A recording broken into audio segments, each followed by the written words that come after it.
And welcome in, football fans. It is Friday night football. We are live here from Henry Winston Stadium.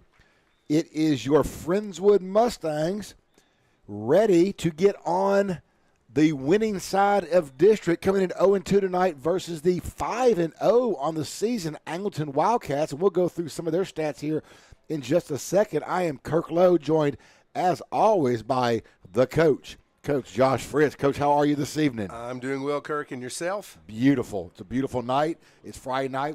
Where else would you rather be? Where else would you rather be? And you mentioned some stats here, kind of looking at the district. You know, we've got Crosby is 3-0 in district. Angleton right behind them at 2-0, so those are definitely the cream of the crop there. Angleton, we talked about it in the pregame, beat Pasadena last week 80-0. Yes. You heard that correct, yes. Folks, 80-0. So definitely an offensive explosion. They've only allowed 31 points total this year in a 5-game set. We're talking about 6 points a game. So tough climb for Friendswood. What a huge win it would be tonight, though, if they could pull this off. Oh, absolutely. And if you're a football fan, if you're watching college football last week, you know that any team And there we go. can win. I wasn't going to bring I up did Tennessee not know how yet. long it was going to take you, but here we are. I mean, I was going to talk about Alabama Vandy, but Right. since you brought it up, yes, that is correct. Now, we don't need to talk any further about that. Now, the bottom line here tonight for Friends was real simple. You've got to get rid of the mistakes that you just shoot yourself in the foot. Last week, Crosby would come out, get a score on the first drive, get a 3 and out, and you're right, hey, you couldn't have more momentum. And then the next drive, the interception on a little screen pass, gone back for the score. Yep. And it's a brand new ball game. And then Friendswood didn't quit. Gabe played the whole game, still had a chance towards the end, but just kept turning either turnover or penalties. Turnover, special team, it's always something. And it seems like it's something different every game. Yeah, absolutely. And so we're looking at some stats. We want to, again, shout out to John Merritt for getting some stats for us. Yeah. You know, for the year, Friendswood has first downs, has 91 total first downs. Their opponents are at 59. So we're moving the ball, getting some first downs, as we mentioned before, kind of playing from the 20 to the 20. And the 20-yard line is not the goal line. We got to get in the end zone. And for total touchdowns, for Friendswood is 12, and the opponents is 17. So we're definitely winning the first down battle, but you don't get any points for that. No, you sure don't. Angleton won the toss. They did defer to the second half, so Friendswood will get the ball first. And again, Angleton, 5-0 in district, or excuse me, 5-0 in the season, 2-0 in district. Number 13 in the state of Texas, 5A Division I. Just both sides of the ball. You know, Angleton and Friendswood have just a great history together, some great ball games. Friendswood is going to need to pull off.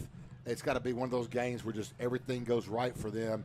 And Friendswood's due for that kind of game. Oh, absolutely. We've talked many times how maybe the defense needs to get some defensive scores, a pick up Yeah. a fumble, run it back, a punt return, something like that would definitely spark the Mustangs tonight. Well, the kick will go up by Yvonne Rodriguez for the Wildcats. Thought he was the catcher for the Rangers. Oh, Pudge. There we go. Good shot. You Good like find that? right there. Thank I you, like thank that. you. Yes, Absolutely. sir. I'm multi-sport. Yeah, unfortunately, Pudge's eligibility is out. So we will have the other Yvonne. And Yvonne, goodness gracious, that ball is deep and high. It goes down to the 4-yard line. Here we go, 5, 10, 15, and brought down at the 19-yard line. Looked like Garrett Mickey on the return right there, our sure-handed receiver.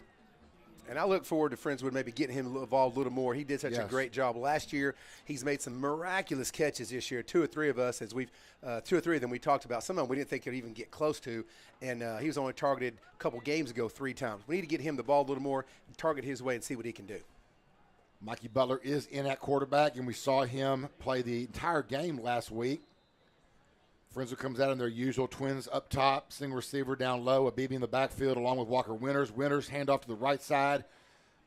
And we didn't really talk about this in the pregame, but we were just getting to that point when the ball's kicked off. The game tonight is really going to be won up front. And I know a lot of games kind of go that way, but for both teams that love to run the ball, you've got to move the line of scrimmage. Yeah, absolutely. The line's going to be a big deal for us, protecting Mikey Butler and trying to get some rushing there you yards. go, BB with a catch. You know, there's one person you were talking about. BB's not got a lot of action recently, leaves a lot of targets. Does right there though. That's going to bring up about a 3-yard gain is all it's going to be. It's going to be a 3rd down and 5 now for the Mustangs. just underway here from Henry Winston. Friendswood looking for their first district win of the season on Pink Out night here at Henry Winston. Which I forgot about, and we're not wearing our pink, and I apologize. I have a pink shirt. I just forgot to wear it. Well, we did not. We got to check the schedule better. Pressure and dropped. Butler goes down.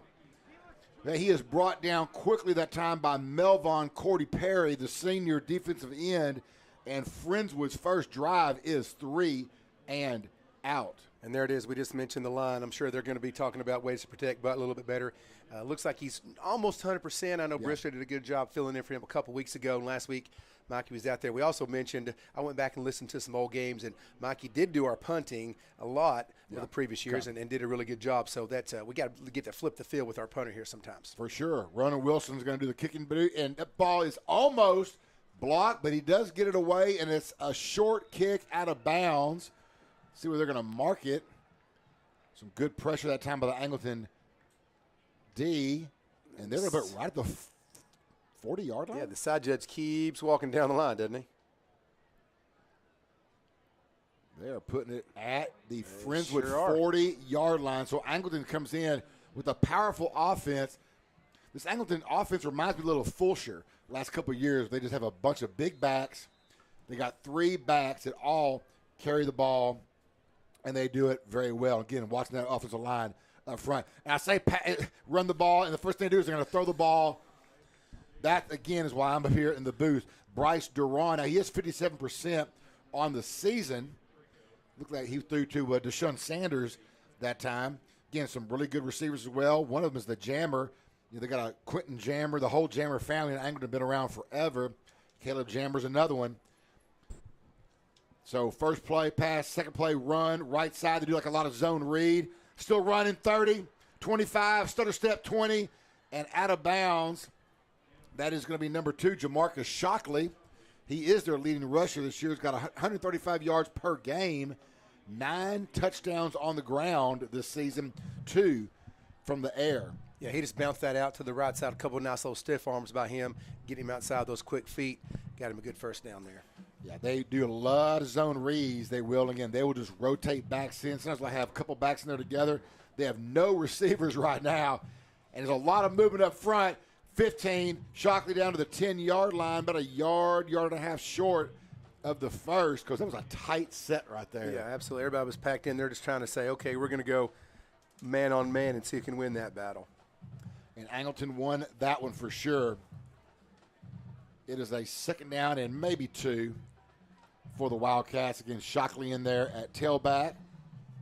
Quarterback is Duran. Quick pass out, caught and stretched, and a touchdown by number 5, I believe, Deshaun Sanders.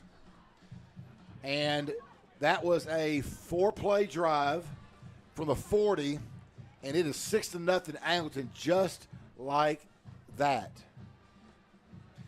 That was just a quick little out route, trying to get it to their skill guys. They got out there to Jammer, and he punched that in real quick. Like I said, that was a nice quick drive by the Wildcats. 2 runs, 2 passes, 40 yards. Balanced attack, low snap though. Kicks up, kick is good by Pudge, and it is 7-0 Angleton, and we just underway. 9:23. Friendswood's first drive is 3 and out. Angleton has 4 plays, and they get 7 on the board. And because I'll say this, on those first 2 runs for Angleton, the line did exactly what we said they just did. They moved the line of scrimmage. The back wasn't touched until he's in that second part of the defense already to the linebackers. And then he's got a head of steam, obviously quick, got some moves. And that's a tough position for those linebackers to get in. Oh, it is. That's something they don't see every week. And for Friendswood, it seems to me just, again, we're in the booth. We're not on the field here. We need a drive that we can get on the ground, eat up some clock, keep that offense off the field, which might be part of our best defense to keep their offense there sitting on their sidelines. Hopefully eat up some clock and have a nice, long, sustained drive. We want to go down to our third man on a broadcast team if we can. Jacob Rich down on the sideline tonight. Jacob, we're going to try. I know we've had a little bit of technical difficulty earlier tonight. Are we there?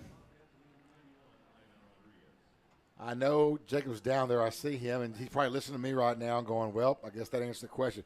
We are having a little technical difficulty, but we will get Jacob before, because I know that's what everybody's tuning in for.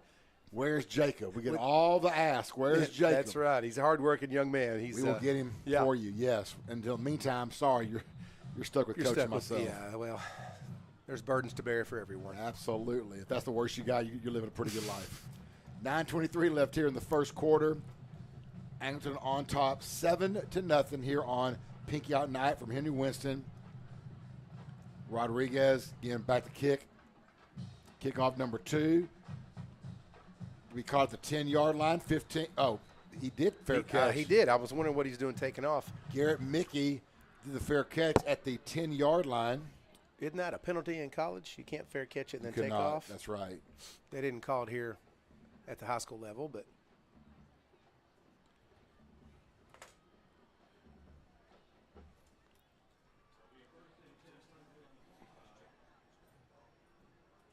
So Friendswood's second drive of the ball game starts from their own 25-yard line. They will be in a tight bunch set, a baby in the backfield. Twins in tight up to the left side. Single receiver Mickey to the right. Will fake the end around. Walker Winters up the middle. Got some running room. Got a first down. Walker Winters to the 42-yard line. And that started, again, with the offensive line. 43-yard line for Walker Winters. Good hold that time on the right side. Winters does the rest on his own. Absolutely. Nice little jet sweep fake up there to Jackson Lee. Gave it to Winters. Great job. Got 2 men down on the right side. Butler pass. Mickey caught. 45. 50. Go, young man. 40. 45. 20. He's going to be at the 10 and in the end zone for 6. Garrett Mickey in the house. And just like that, that's the play we need. Friendswood. No penalty. Quick strike. And it's 7-6. Well, we talked about Garrett Mickey trying to get the ball in his hands. That was just a quick slant. Got in front of his man. Great throw by Butler. Just a look. You saw him pause just a smidgen. Yes. Give Mickey a chance to cut. Nice timing route by Mikey Butler. Could not have thrown it any better. Got there into Mickey. Mickey just turned on the Jets. Give him 6. Wilson's extra point is up, and it is good. And Coach, that touchdown, and this may be the obvious statement of the night, but when you're a team who's coming in 0-2 in district, you go down quickly 7-0. Yep. It's easy to get down and go, oh no, here we go again. Yep. And absolutely. we'll hear Coach Johnson talking at halftime. We talked about that this morning, and that you've got to find a way.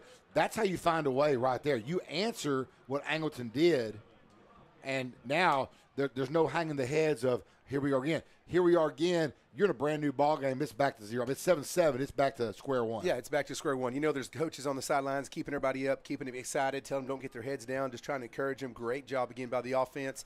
And, you know, with the offense, when they do something like that, it then leads the defense saying, sure. hey, I got your back. How many times have you seen it in baseball? A guy will make a great catch in the outfield. He's the first batter, and he cranks a home run. Something like that happens, right? It's a back-to-back offensive, defensive play on each other. I'm sure the defense is super excited now, get a chance to go in there. The offense is helping them out. You know, mentally what that does, you got to remember, these kids, they're kids. They're 17, 18-year-old kids. So, again, mentally what that does for the program and for the guys on the field. So, great job. Great call by, I guess, Coach Johnson does all those offensive plays. Nice little quick slant. We'll take it. 7-7 is our score. 9:01 left here in quarter number 1. Wilson will do the kickoff duties for Friendswood. It's going to be a short kick, hits at the 17-yard line, and it just falls on it. It looked like number 4 thought the up back was going to get it, and the up back just took off, and he had to come up and dive, and he gets up holding the ball, kind of holding his hands in the air saying, what's going on? Well, this would be nice for Friendswood defense. They're going to start Angleton at the 21-yard line, which gives the defense a lot of green behind them. That gives you some confidence, too, as looking at the next offensive series with 8:59 here going into the first quarter.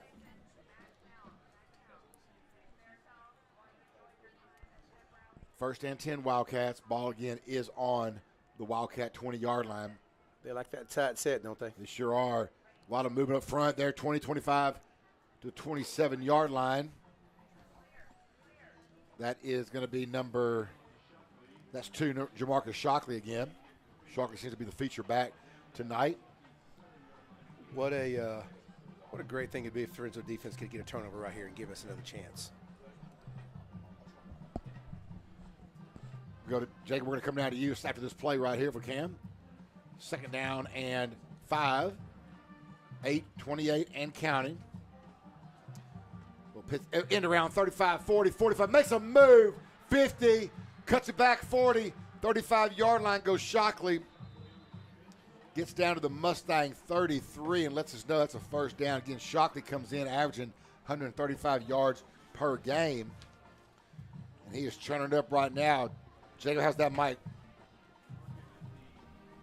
He's talking to us, still not working. All right, Jay, we're going to stay on it. Still nothing on the mic for Jacob. 8:12 and counting. Angleton on the Mustang 32-yard line. And Jacob, I want you to stay where you are. I think Mal Tag is going to come down there and talk to you and try to see if he can figure something out. So kind of stay tight, okay, buddy? He gives us the thumbs up. Yes, sir. Single receiver both sides. Quarterback rolls out. Oh, he got a nice move. Overthrew him. Oh. Touchdown. Angleton. Jashun Sanders did a little shimmy shake. Left the defender, unfortunately, on about the 15-yard line. And Duon's pass was on the money. And it is now 13-7. So Angleton has had a drive of 4 plays and a drive of 3 plays. And they are up 13-7 right now. Extra point pending. Pudge Rodriguez in the house. Ball is up. Kick is good, and it is now 7:48 left here in the first quarter, and we've already had 21 points scored. It's like a track meet. You know, that was just a quick little wheel route, and I know the Friendswood faithful can remember, kids like JJ, Jonathan Johnson. He's run that wheel route several times. I'm sure some other guys have. Matt Kinnemer, different receivers we have. It's kind of an old playbook. We throw it in the junior high sometimes, and for the junior high it works quite a bit, actually, because they want to bite up and take that first. Yeah. But that was a nice little play. And really, to be honest, that's a nice job by the quarterback going out to his left, moving. That's kind of a hard throw for a right-handed quarterback, but he threw that nice. I thought for a second it overthrew him, but he put just enough of the air underneath it. So now here we are. Friendswood's time's got to get a good return, and time for them to answer the bell. Yeah, for sure. Again, that was Jashun Sanders, again, senior receiver. Because they just have weapons. I mean, they just have weapons in the backfield, weapons on the outside. Quarterback is on the money. This is why they're the number 13 team in the state of Texas. Friendswood answered once, coming back now to answer again. 7:48 left just here in the first quarter. And if you had the over at almost any point tonight, you're feeling pretty good tonight. Feeling pretty good, yeah.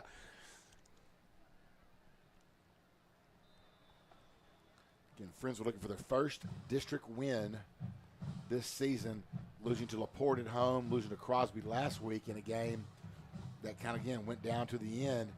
Friendswood just had too many turnovers and too many times their feet were shot. Rodriguez kicks off again. We're just going to fair catch that again. We fair caught it again, and we're going to do, I don't know what we're doing on that, but it's fair caught, and we'll put it to 25.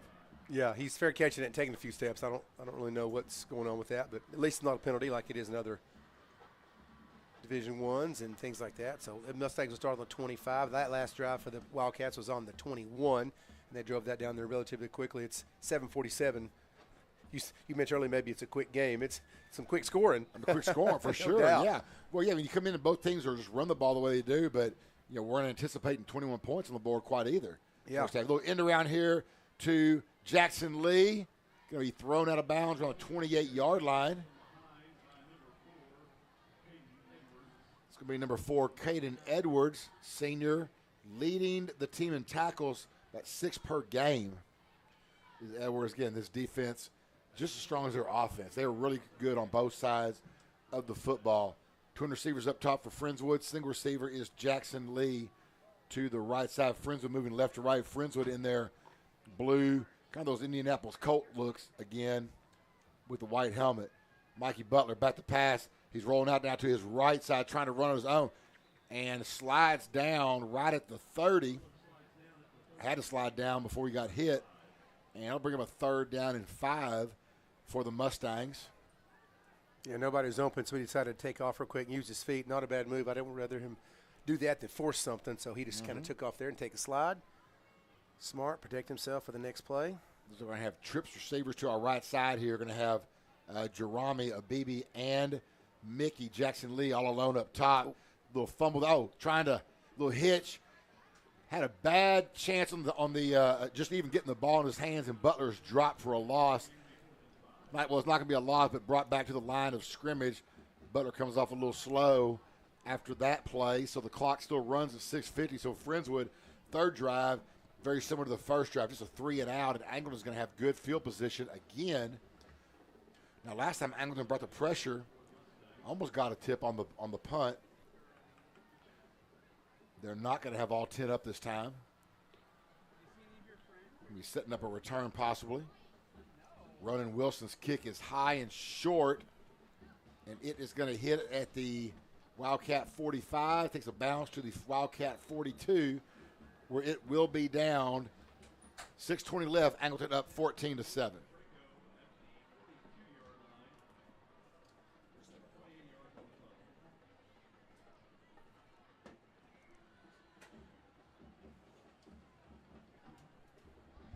Quickly back to play now. Angleton again is on their own 42-yard line.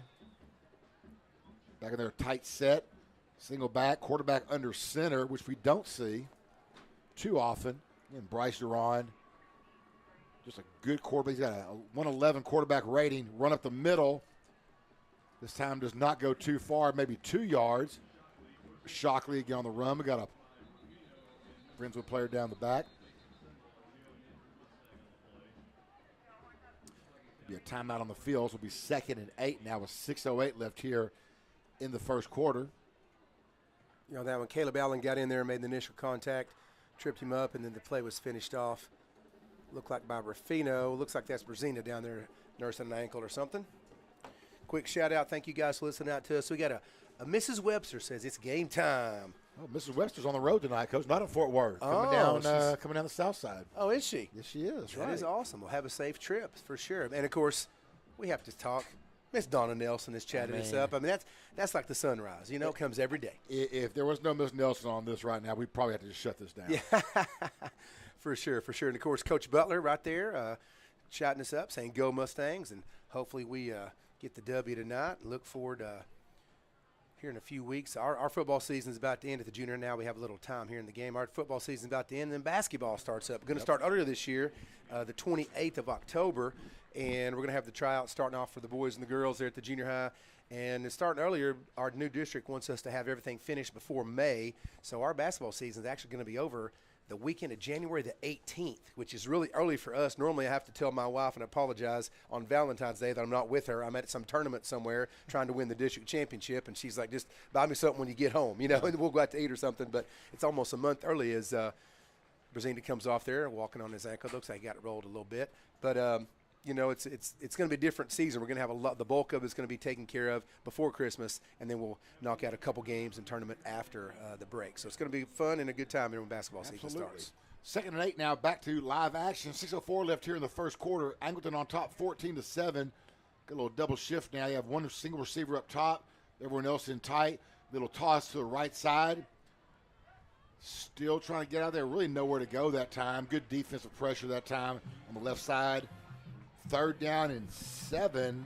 Yeah, that's the right call by the Mustangs defense there. They swarmed around. It looked like the Angleton was just going kind of an Army right, loading up the tight end and the guys on that side. It's kind of, we call it Army right, Army left, and pitch to that side really didn't have anywhere to go.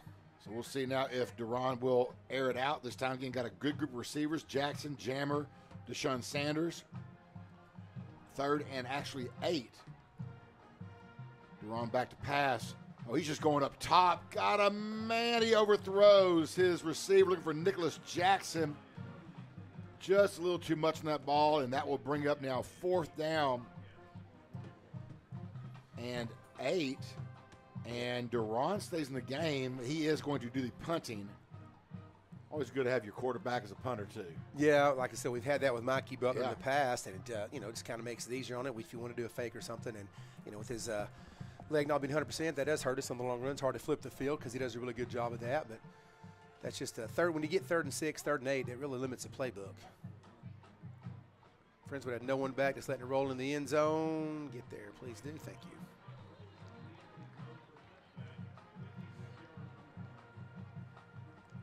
We'll bring it out as the offense gets assembled here at 5:35 to go. 14-7 ball game. Yeah. Got the blue crew there on the big screen. You know, Friendswood tonight, Coach, they've had 2 3 and outs, but they're playing hard. They're playing good. They're not shooting themselves in the foot. They just run up against a good team right now. Yeah. And also put a big score on the board. So, this game this can be, I think we got a chance for a fun one tonight. Friends will just keep playing hard. I think we're going to be okay. 5:35. And no penalties so far. That's also what I'm saying. You just got to keep this thing keep clean. It clean. Little guard pull that time. Winters to the right side. Got a 2-yard gain. It'll be a second down now and 8 for the Mustangs. Winters, he just always runs hard, doesn't he? That guy. Oh, for sure. He never goes out of bounds. He just keeps running hard. He had a little bit of shoulder issue. It seems like it's back to 100% as he's out there running hard and ducking his head and putting it in there.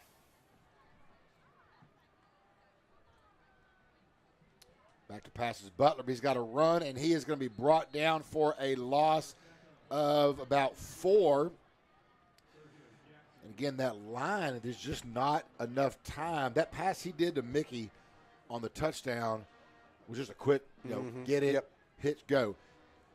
He did a 3-step drop, even 3-step, and he's having to scramble out. They're going to have to fix that to get this offense going. 4:39 left here in the first quarter. Angleton on top 14-7. Twin receivers at both sides. We've got a doubles formation. BB's in the slot up top. Winters offset to the left side. Butler back to pass. No. He's got time this time, and Jackson Lee had it in his hands and gets blasted. Well, Angleton sent their end from that near side, and no one picked him up. And I thought for a second Butler was going to get smoked, but thank goodness he got rid of the ball. The guy had to pull up a little bit. And that was to Jackson Lee. I thought it was number 5 and Mickey, but it is Jackson Lee. You are correct. I apologize for that. We're going to be punting. I know the ball's on the 17, 18-yard line. We're punting, though, from the 4. So we need to definitely try to flip the field here. Oh, yeah. We need a boomer. Angleton's return man is lined up on the 50-yard line. Does get a good kick. It's going to be returned. He's on his own 45. Makes a move. 50, 45, 40. Oh, no. 30, 20. Ronan Wilson's the only one to beat. Wilson trips him up, but he gets down to the 6-yard line of Friendswood because we wanted a deep kick. Got it. Yep. Unfortunately, they set the return up well on that right side, and Wilson with the touchdown-saving tackle. Yeah, number 4, Cooper Prince also getting on that, not giving up on the play to keep running after him once he got tripped up, finishing off that tackle. Going to be a timeout on the field, it looks like, by the Mustangs, which would be a smart timeout for Mustangs. I'm going to talk this over with only 4:03 left in this quarter. Only down 7. Friendswood next week will be on the road Thursday night. Well, Thursday night football will be on the road in Pasadena to play a new district opponent this year, Pasadena Eagles. Then we have 2 home games in a row. We have, I think, Porter's in, and then Kingwood Park, or maybe it's Kingwood Park Porter. I'll have to look at my calendar. You get that for us. And then the last game of the season, before the playoffs, we will be on the road on a Saturday against Kempner. So a lot of football left to go this year for the Mustangs. Just got to get this ship righted. And you are correct. It is Porter first and then Kingwood. So then we have homecoming the next game, and then we have Patriotic. And we're also going to have a special guest in the next home game. We're going to have Coach Corey Benavides is going to join us up here in the booth for a halftime talk about his program baseball, all the success they've been having here. And he's done a great job. He's also a former quarterback for the Mustangs and just an all-around good guy. I was lucky enough to coach his sister in basketball when she was at the junior high. Now she's a mom with 2 kids. I'm getting old, Kirk. I'm getting old. That's all there is to it. Well, you're the only one. First and 10, first and goal. Excuse me, for the Wildcats. They actually mark him at the 7 where his knee first went down. Either way, it's first and goal from the 7. Angleton, no receivers wide, 1 in the slot. Mic check. That is a hot mic. That is hot. Duran back to the pass. end zone. Get him out of there. Out of bounds. It says, oh, I don't know about that, he Mr. got Umpire. the touchdown on that. I don't know about that one. I thought he was out of bounds, too. Of course, he's right there, and I'm 100 yards away. Yeah, we definitely are in the catbird seat here. That was the number 5, Jason Sanders, touchdown number 2 for Mr. Sanders tonight. He looked like the dancing queen, didn't he, right there when he touched his foot down.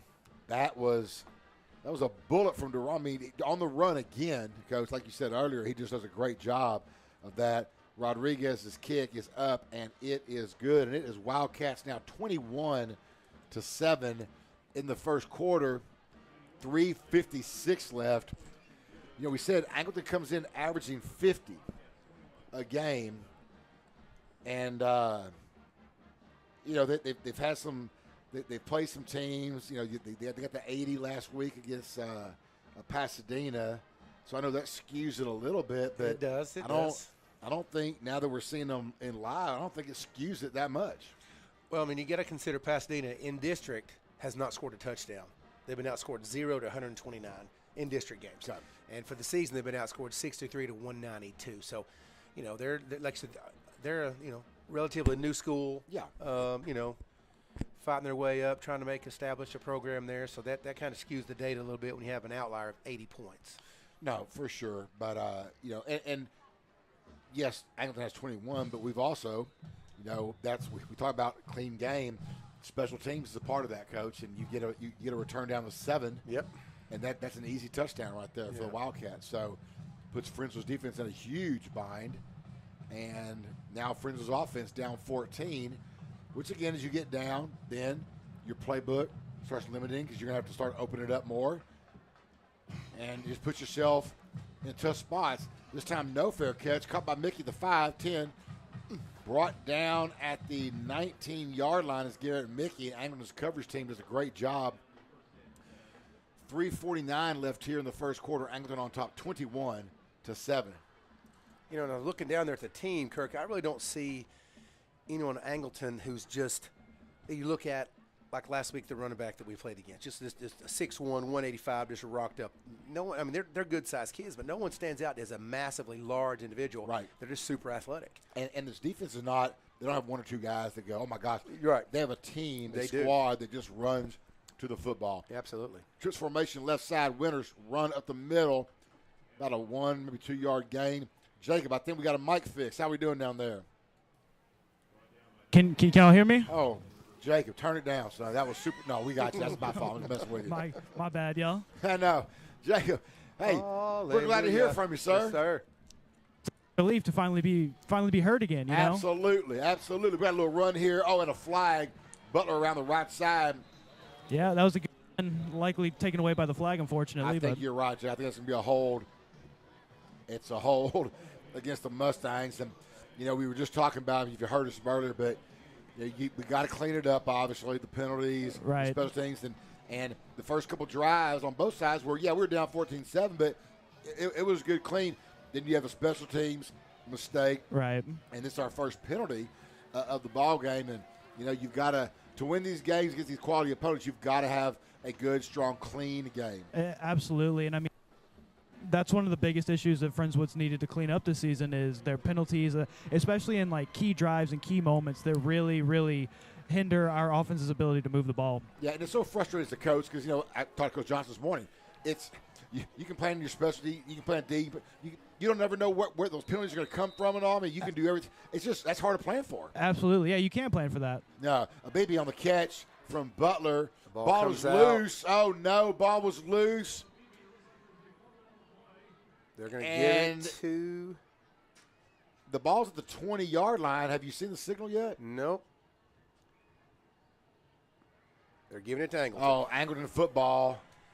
From my vantage point, it looked like it came out. I couldn't tell where his knees, though, hit. Again, I'm just too far away to see that. I was looking at through my binoculars, still couldn't tell. I did see the ball pop out as they tried to do a little read option to Winters, quick out to Abibi, and he tried to turn the corner. And Jacob's right. You know, on that last play, we got the holding. Mikey Butler ran for about 8 yards, so that negates a good run for him, and it brings us back those 5. So. And then in the next play you get a turnover. You know, so we've had the special teams, the turnover, the penalty. Friendswood's got to find a way to clean this up now. But Angleton, again, puts the defense in a tough position, going around the left side this time, brought down for a loss. That is going to be Sindelier, number 7. Sindelar, absolutely. It looked like Shockley trying to get around the outside, but nowhere to go that time. Yeah, it was a good tackle there on Mason. He was not going to let him go on that. He read that correctly, did his responsibility there, and made the tackle. Friendswood's defense, we've been saying this for a while too. They do a great job every game, but they need to come up with some big plays. And absolutely. They just have to give the offense a chance. 2:25 left here in the first quarter. 21-7 Angleton on top of your Mustangs. And driving again. Quarterback looking to run this time. 25-20. Got a little speed himself. Gets out of bounds at the 20-yard line is Duran. That'll bring up a third down and about 10. I got to say, got to the 19. 3rd and 9 now for the Wildcats. I mean, already the amount of plays that Friendswood's defense has been on the field for and just the time. Absolutely. Again, we don't do the time possession as far as an official stat. Wish we could and see what it is, but the number of plays we'll definitely get from Coach McKeel here at halftime. Of course, it's only the first quarter. I keep saying halftime. Duran under center. Oh, he's got a man. He's going to roll to his right side. He's got a lot of room. He doesn't stay outside. He cuts it back in, though. 15, 10, 5, and thrown out of bounds. Coach, he's got some footwork. He does. That quarterback right there. Yeah, I thought he was going to run all the way outside. He decided to cut it back. If he had it outside, I think he's gone. Yeah, it looked like he was going to go outside, but he cut it back there, and Colin Bob was on the chase and got him out of bounds at the 4-yard line. 4, but it's a 1st and goal. Another 1st and goal situation now for these Wildcats. Already up 21-7.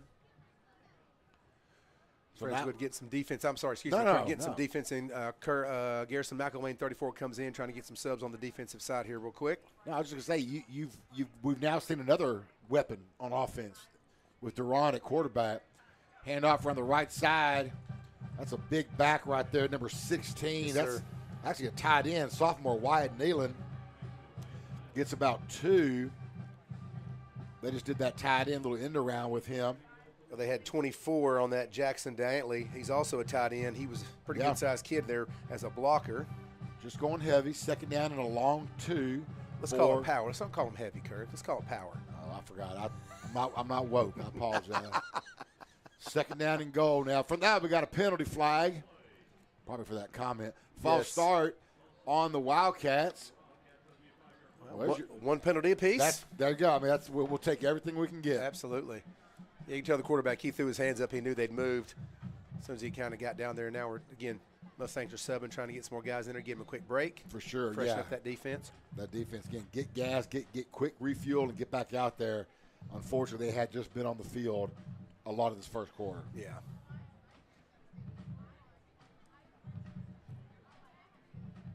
So 2nd down and goal now from the 7-yard line.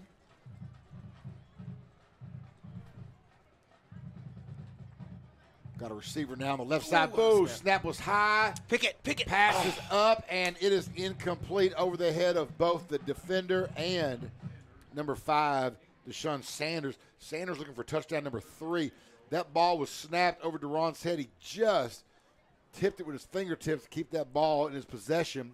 I thought for a quick second maybe Austin Kane could get up there and maybe take that when he throw it up in there for grabs. It was overthrown, but I couldn't tell as soon as he let it go. Well, and he threw it so quickly after just coming up with the football. Like he just kind of shot put that thing up there. Let Sanders go get it. Sanders out wide now on the right side. Got a second receiver on the. So we got tight right.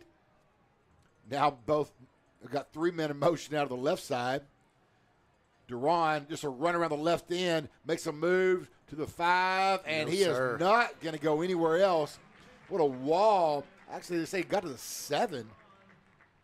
And that will bring up a field goal opportunity. So great job by that Mustang defense of keeping Angleton out of the end zone. That is an absolute win for us getting the fumble there on the 20 or the 19-yard line, only holding Angleton those 10 yards. See how that penalty hurt them just like it hurt us earlier, but that's a great win for the defense. So Rodriguez comes in, ball spotted at the 14, got a 24-yard field goal opportunity from the left hash. Rodriguez's kick is up, and it is good. So Angleton does score on their 4th possession. So 4 possessions, 4 scores in the first quarter. But again, like you said, Coach, great credit to that Friendswood defense for keeping them out of the end zone when it was 1st and goal. Every little win you can get, we need to take those little things there. Oh, no, absolutely. Yeah.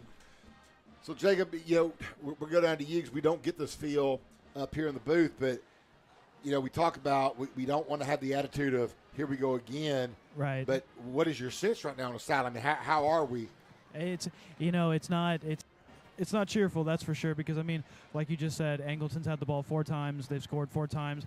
You know, that's a tough pill to swallow for the Friendswood defense. And I mean, so you know, it's a little somber down here. But I don't think.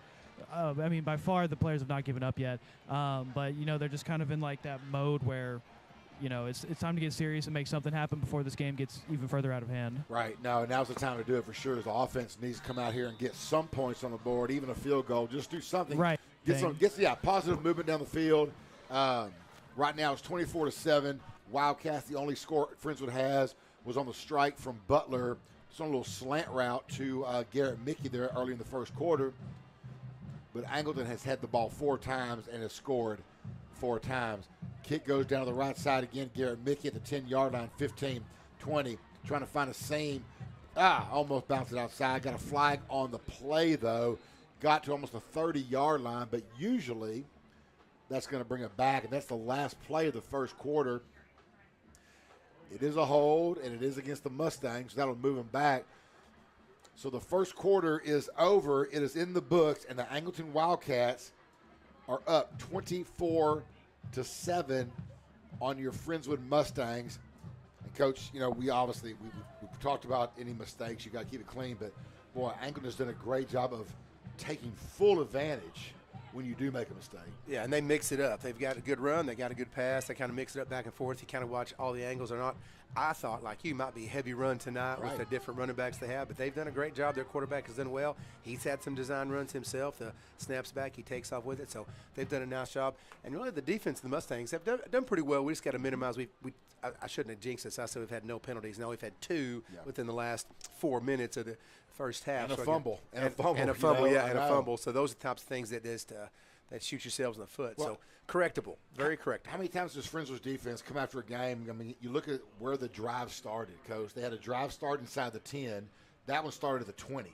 Yeah. I mean, you've given up 3 touchdowns, but 2 of them were in the red zone to start with. I mean, that's just a tough position to be in for that Friendswood defense. Absolutely. You're kind of putting yourself back as now the Mustangs are starting off here this quarter.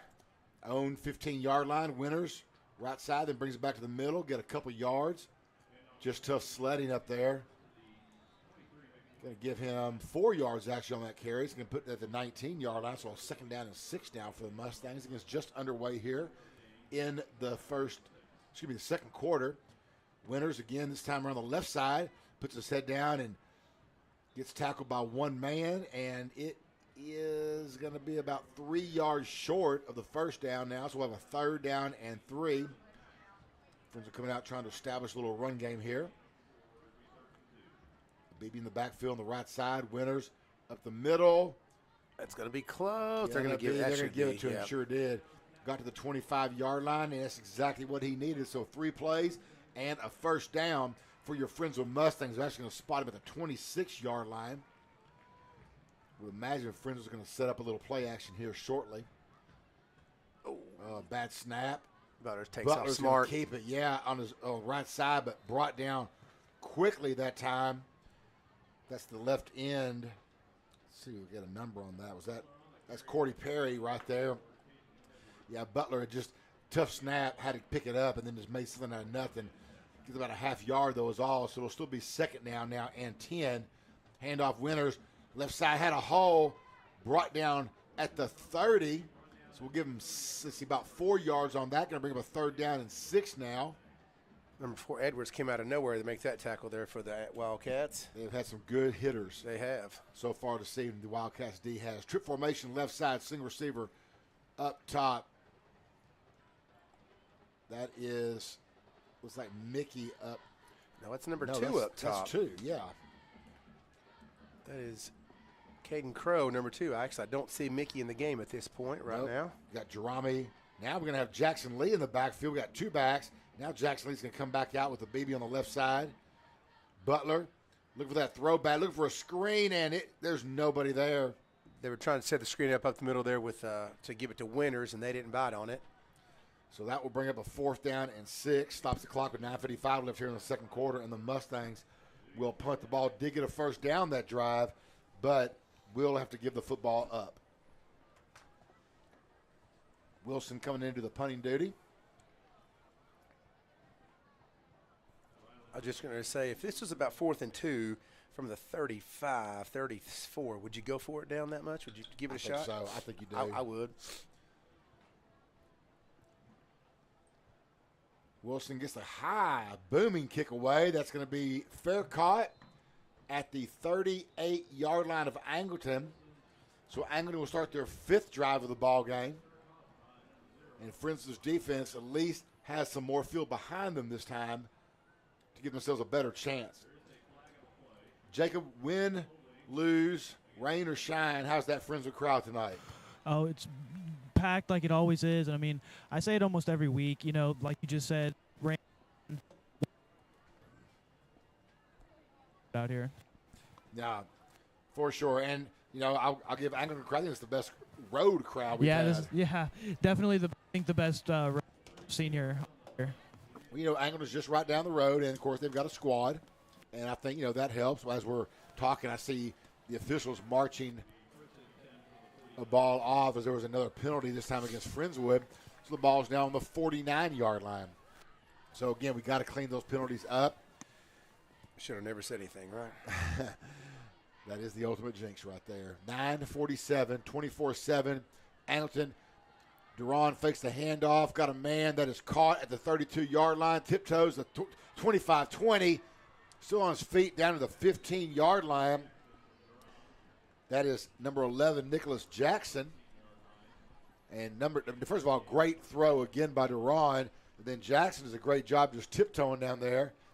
Gets another 12 yards on that play. Yeah, he didn't satisfy by going out of bounds. He stopped and cut it back inside. Run around the right side, 10, 5, got a flag. And that is going to be. It's in the area of holding. I'm sure it's got to be holding. It is against. Yeah, that was Angleton. Jammer on the run that time, but there's a hold on the Wildcats. They will bring that thing back. Ball was spotted on the 13, so we'll get this thing back 10. Good run that time, given by Zechariah Jammer, the 3rd running back for the Wildcats.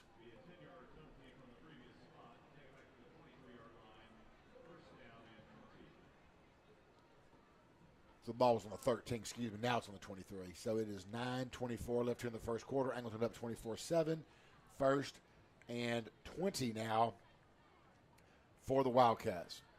Single receiver up top. Other receivers are in tight. Little movement. Oh, they Jammer, read that nowhere to perfectly. go. Who got him first that time? Colin Bob, number 30, and, of course, 49, Caleb There he Allen is, in on right. that. The defense read that one absolutely perfect. They slid over right before the snap.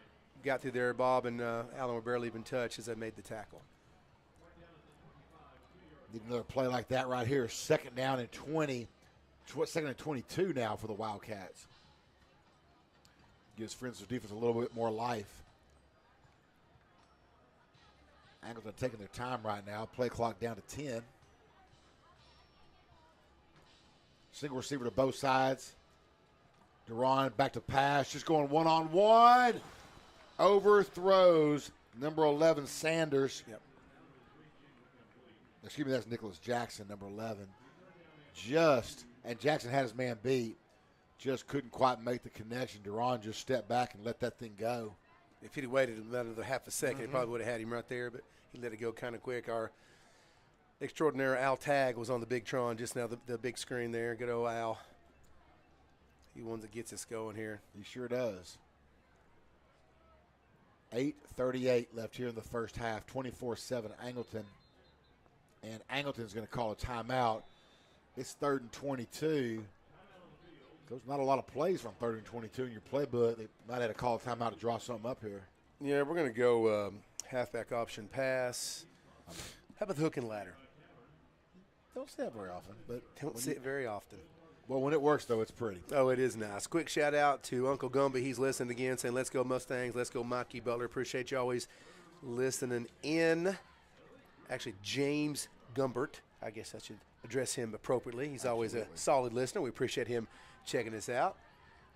Anybody out there want to chat us up, just let us know. I had Walter Stanky. He is one of the band directors at the junior high. Ask me to pick out a song. So he said Fleetwood Mac or ABBA. So I went ahead and picked out the little dancing queen, He heard it and decided to do a little ABBA it is. So I threw that on the mix there. You know, nobody caught that. I had to tell everybody I threw that in there. So, you know. Well, I'm glad you know your ABBA. 8:38 left here in the first half. 24-7 Angleton.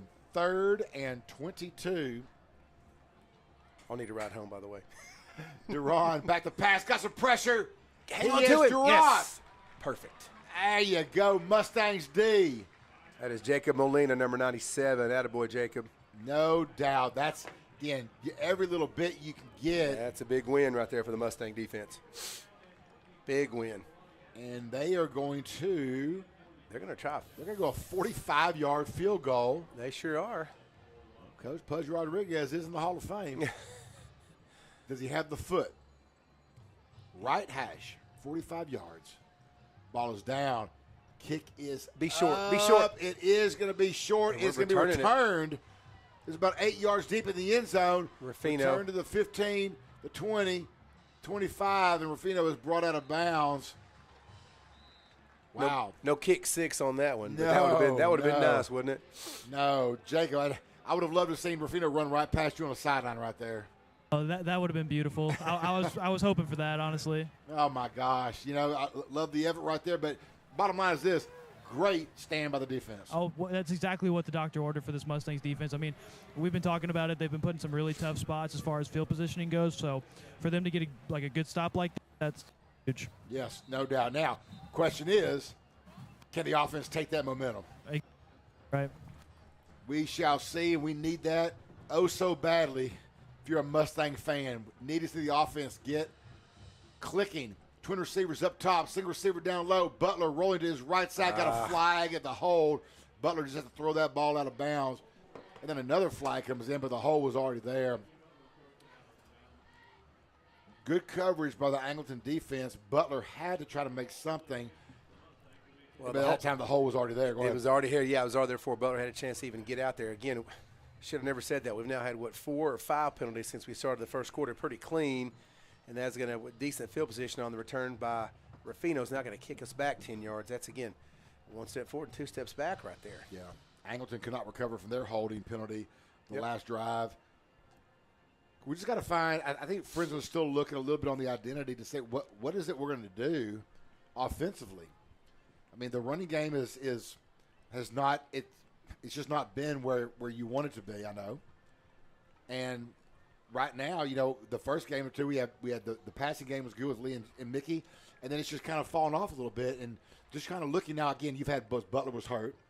Oh, yeah. So I know that didn't help. And, you know, got new quarterbacks and now the offensive line had some. So, you know, that's part of it too. But they're going to look for that identity. Oh, nice little draw play that time. But Angleton read it well, and he has dropped for an actual loss on the play. So it goes from 2nd and 20 now to, 1st and 20 about 2nd and 22. Very similar drive to what Angleton had.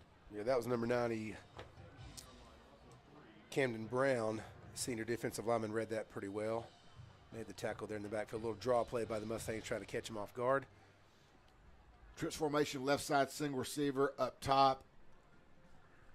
Looks like Bateman in there now at tailback, offset to Butler's left side. Bateman up the middle.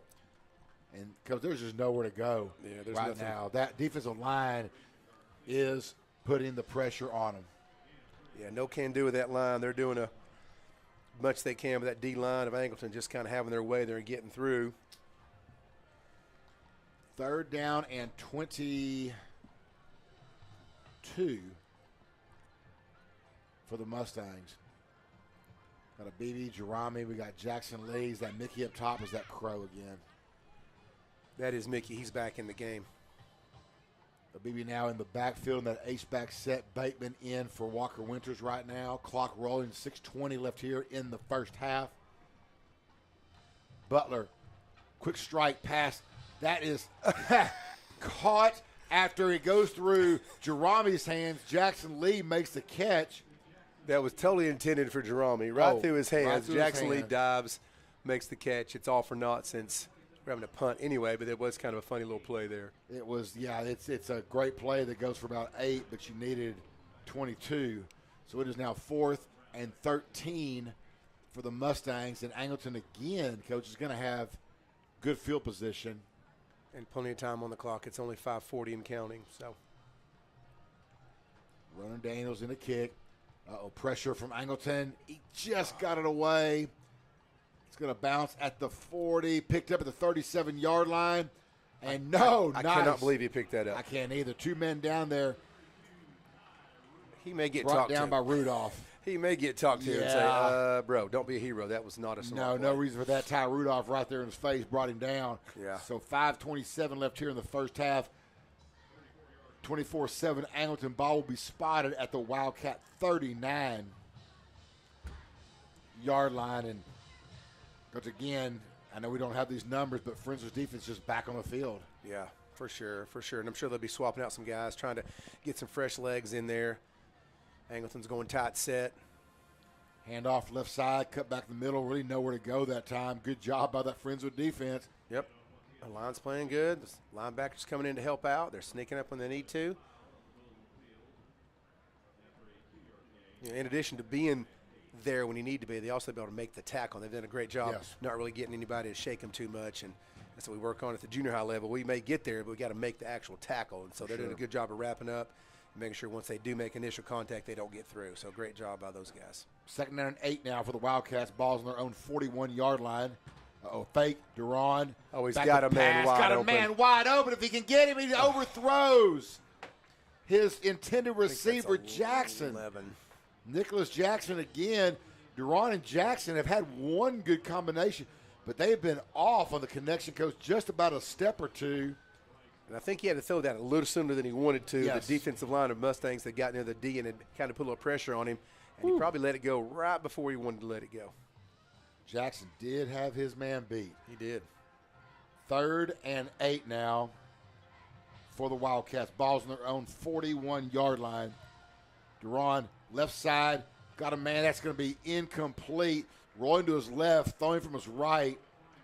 Really just a tough pass to make right there. That is a very tough pass for a right-handed quarterback. Now, if it was Tyler Page, it'd be different. He's left-handed, you know. Right. And the receiver fell down as well, so wasn't able to make that connection. Well, we got 5 minutes, or 4:50, I should say. Plenty of time for the Mustangs to get a drive here and score. That'd be the best-case scenario. Go 14-24 going in at the half. We'll see what the offense can dial up. Well, again, great job again by the Friendswood defense. Just two series in a row of just 3-and-out football. Whew, low snap. Duran gets it. Nice kick. It's going to be fair caught. No, it's going to bounce at the 30. Takes a Mustang bounce right about at the 35-yard line. There we go. I thought the official was stopping at the 30 for a second. Ball on the 35-yard line, so Friendswood left decent field position. Yeah, plenty of time. We've got a few extra whistles on the. What in the Well, world? there was a flag. False start in the Wildcats. I don't even see the flag. Do you see it? No, never. Still don't see the flag. Yeah. It's a big yellow thing, right?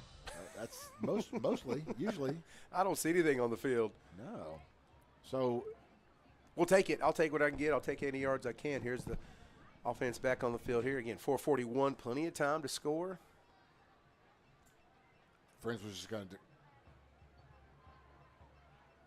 Well, what is Friends going to do here? Just going to climb that penalty and say, let's instead of having them re-kick it. No, there we go. Yeah, about to say. They're not even. No, I didn't think so. Okay. They give them the 5 yards. Yeah, okay. I was thinking. They started to mark the ball on the 35. I don't think that's how that works. But I was I'm not thinking gonna the same thing. I was like, I don't think that's right. Okay, ball's now on the Mustang 40-yard line, 60 yards from pay dirt. 4:41 left here in the first half. Mustang offense ready to get on track. Twist formation, right side. Walker Winters up the gut with a 5-yard gain. Good hard run from Walker Winters. Just need some positives right here. Friendswood could find a way to just get some points on the board before the end of this first half. Butler, quick strike, caught at the 40. Right down the 46-yard line. Little screenplay. That was a trip by that 23. That's a little cheap. I'm sorry. Also, too, yeah, he did get it. He tripped, and now he's falling down. Never mind. I'll keep my opinions to myself. I'll be a nice person. And we are going to have a timeout on the field. Oh, yeah. We got a Wildcat down. 4:01 left here in the first quarter. 3rd and 4. Jake, I'm going to, real quick for you, defense right now is playing about some of the best they've played. Absolutely. The defense has been fantastic over drives, and, offense to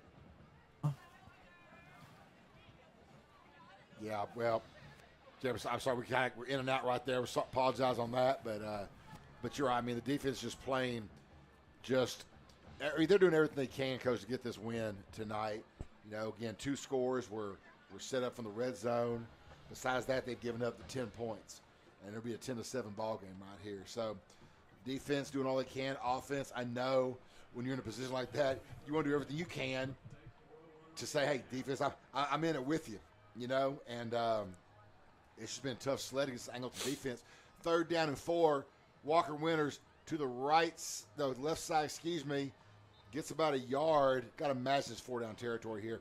4th and 3, ball's in the Mustang 47. And if I'm Coach Johnson, I'm thinking he's going to kick it. He's going to kick it. Play it safe right there. And again, I can't argue with that. I mean, at the end of the day, the way the defense has been playing, you go in 24-7, you don't want to put your defense in a bind. Here if you don't get it midfield, absolutely, yeah. And, the way the offense has been going 4th and 3 it's not a gimme. Yeah, for sure. I would definitely want to kick this away. The clock keeps running down to 3:24. Wilson gets it. That's going to be a high, very short. And that's going to take a Wildcat bounce. And it's going to be returned at the 40. It was on the 48 of Angleton. The ball was laying there, and then number 0 for Angleton, Ryland Brown, safety. Coach comes in and picks it up and takes it about 8 or 9 yards right there. Yeah, really, the punt really wasn't going to be more of a 3-yard net punt to begin with. Yes. Looked like he got a little shank on that. Quick shout out, Jacob. Right here it says Amy Marie, this is your aunt, from what she says, is listening. So he gives me the thumbs up on the field. Nice. Yes. Is that your mom's sister or your dad's? Now he's going to text me, let me know. Angleton, little pitch out right side. Flag. Penalty flag. Ball's on loose. The turn. Ball's loose. Defense has, Friendswood thinks they have it. Big pile of people there. Let's see what they've got. It is, I still haven't seen the signal by the officials. Mustangs say they have it. Officials say Friendswood has it. There was a penalty. We've got to imagine that's going to be a hold. Personal foul. Shot block. Decline. First down. Mustangs Sweet. football.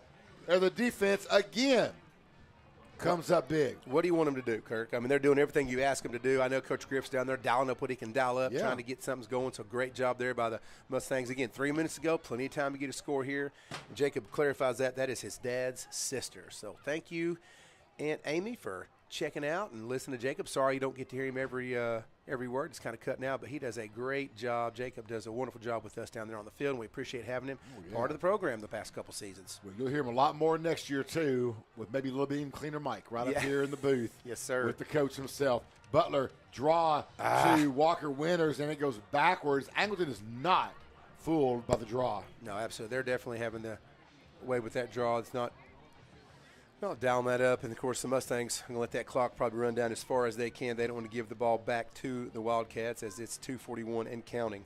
2nd down and 14 now for the Mustangs. Ball's on their own 33-yard line. Twin receivers to our left. Single receiver is going to be Garrett Mickey up top. Butler fakes the handoff. Going to go up top to Mickey, and it is caught in coverage. Beautiful catch that time by Garrett Mickey. He's going to be short of the first down, but gets a lot of yards back. It's going to be about a 3rd down and about 5. And I don't think people realize how far of a throw that really is. That is a really far throw. It's a great throw by Mikey Butler. I don't know if he could throw it in there any better than that. That is a far throw at that angle all the way across the field. Yeah, left hash to the the top of Angleton's sideline. Going to have Jackson Lee in motion now. Going to have a trip set on the right side for Mikey Butler. Ball's in the Mustang 43. Clock's running 1:49. Now we're going to switch it up. Lee comes back to the left side. Now everybody's in tight. Mickey end around left side, trying to find some running room and nowhere to go. My goodness. That Angleton defense is just not Friendswood's not able to get the blocks on them that they need to get. Yeah, they just can't get outside. Angleton's too fast, it looks like, for us to get outside on those guys and run the sweep or the jet sweep or something like that. I'm surprised Angleton didn't use a timeout right there. It was 1:28 on the clock when it was brought down. Angleton's got 2 timeouts left. Clock's down to now 1:10. Maybe they're satisfied going up 24-7 maybe? It's I don't know. possible. We'll see.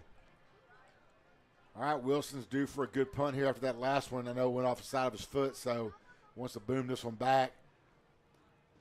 He's lined up on his own 27 right now. Gets his kick away. Much better. That's a good one. Blasts this ball down to the 20-yard line, and it's going to be a 2-yard return. All that made up for the last one. That's for what we're sure. talking about. Yeah, that was a nice booming punt. It kind of got a little spiral out of it, Yes, too, didn't it? So much better. Great job on that one. So 43 seconds left here in the first half. Angleton up 24-7 at halftime. We'll let Jacob catch Coach Johnson on the way in, get his thoughts on the first half. And, I mean, if you mention the word Jacob defense, I know there's going to be nothing but positives on that for sure. So you've got to just say, I mean, the defense can't play much better. Absolutely, yeah, that's the plan. That's going to be my main point of conversation, I believe. Well, yeah, and, of course, obviously we want to know, I know you were too, what are we going to do offensively to change it up? Right now, though, it is another big stop by the Friendswood D as the run goes back to the line of scrimmage, and that's it. And, Coach, I think you're right. Angleton is going to be satisfied going into halftime 24-7 as they are letting this clock run down. Play clock hasn't started, no need to. Yeah. And, I am kind of surprised you can't carry him over. I know. They're taking their sweet time. When the team that scores 50, yeah, you think, let's go ahead and do it. But they're going to say, nope, we're good. Letting it run out. 24-7 is going to be our halftime score. Maybe they want to get inside and get him a baked potato. I've never heard that. 24-7 it is. Angleton's on top. All score. I mean, the first quarter was just like every time somebody touched the ball, it was a score. Then the teams kind of settled in that second quarter.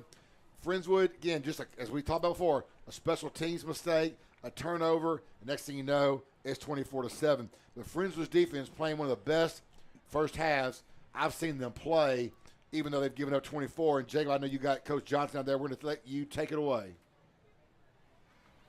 Coach, your thoughts on the first? I thought we started really shaky, really on both sides of the ball. Defense has found their footing, so now it's just a matter of generating some points and getting back in the ball game. Absolutely. Yeah, like you said, your defense has made some good stops. What do you think needs to be done to get your offense off the ground? Biggest thing is being able to run the ball. A good example of that is it's 3rd and 3, 3rd and 4. You got to be able to hand it off and move the chains in those instances and keep the drive going. So that's really what we're looking at, and then creating some explosive plays off that. Absolutely. Thank you for your time, Coach. And that's Coach Johnson. Thank you, Jacob. Great questions and great job this time. And take yourself a break. You deserve it. We're going to hear now an interview I had with Coach Johnson this morning. And then after that, we'll listen to the bands and get you back in 27 minutes for the second half. The halftime score is Angleton 24, your Mustangs 7.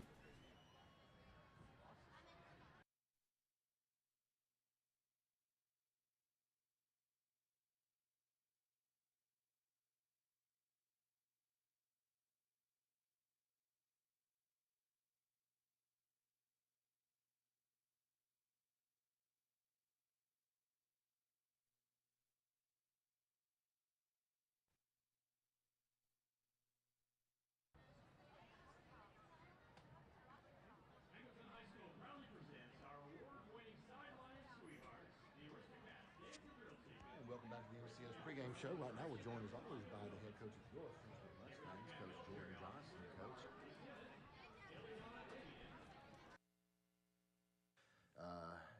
week 3 now of district. Chance to come back home in front of the home fans here at Henry Winston, and a chance tonight to play really not just one of the better teams in the district, but one of the better teams in the state. Great opportunity for the Mustangs tonight, Coach. How you feeling after a week of practice and looking forward to tonight? Yeah, you're definitely right. It's a great opportunity. Angleton's a well-coached team, and they have a bunch of really good football players. So when you look at opportunity, this is one of the big ones. So we're really excited. We've had a great week of practice, and they've turned up the intensity in our practices, and our players have responded well. Coaches have responded well. So we're ready for tonight. Well, Coach, when you started out District 0-2, and but both games were those type of games where, as we talk about, you're in it all the way, just a couple of breaks here and there. How do you, as a coach, I mean, you obviously don't plan on those breaks. You plan on your offensive scheme, your defensive scheme, all that's where, but then you've got those breaks like that. How do you keep the players up and motivated? Well, we talk about momentum, and we talk about the key indicators of games that largely decide the outcomes of games, like explosive plays, turnovers, field position, money downs like third and fourth down conversions, and then scoring in the red zone. And we look at all those every Saturday after the game. And, in the games that you lose the turnover margin, you lose the explosive plays, you're going to be fighting an uphill battle. So, the good thing about our guys is it's not so much making sure that they're staying up, because I think the natural progression of our week and the way that we operate as a program, it really feeds into an upbeat tempo, an upbeat mindset. We practice quick, we move around quick at practice. We have a really set schedule throughout the week with team meetings and installs. So, there's a lot happening throughout the week that keeps you motivated and that keeps you upbeat. I think the biggest thing right now is we've just got to play a clean game, and we've done a great job getting in our own way, and we've been that way for a while now. And whether it's pressing or guys trying to do more than they're asked to do, or just missing things here and there, it's just a matter of everybody getting on the same page. So that's the lens we're looking at it through. I think it's really important at this point in the season for us that we, as a program, we're very process oriented. You have to have a process mindset, meaning like, what do we do throughout the week that the byproduct will be being successful on the field? And that's really what we reverted back to. And we kind of redefined success for our program. And for us, it's everybody bringing their collective best each and every day. And if we do that, the byproduct will be things that we like. But we have to kind of recenter our program, including coaches, and focus on the things that matter, and let the scoreboard and those types of things be byproducts of what we're doing on a daily basis. Sure. Now, last week with that game, just some of the positives. I mean, I saw plenty of them from our standpoint, but what are some things you take away on the game? We talked about the negative issues, but there was a lot of positives in that game as well. Yeah, there's always glimpses of really, really outstanding football for us every week, regardless of the opponent, whether we play an extremely talented team. It doesn't really matter. There's always glimpses of great football. There's always glimpses of being extremely physical on defense. And we have a front seven right now that's outstanding, that plays at a really high level. And then we have some guys in the secondary that are downhill players and make great tackles and are really consistent tacklers. And then offensively, we've missed some shots throughout the year, but I think one thing that we know is we do have the capability to be very explosive. It's just a matter of taking advantage and making those shots happen when the opportunity is there. And you saw that in the first drive last week. So it's just a matter of making those plays more consistently. And then offensively up front, being a little bit more physical, because we've got to be able to hand the ball off and move forward when we do that. So putting all that stuff together will be huge for us for this week and moving forward.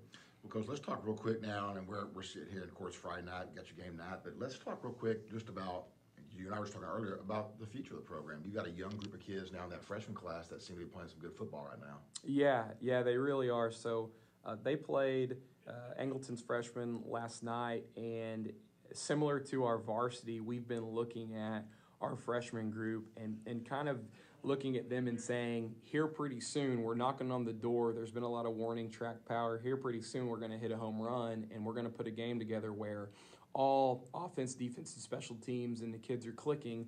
And last night was that night for the freshman group. They won their game 34-7.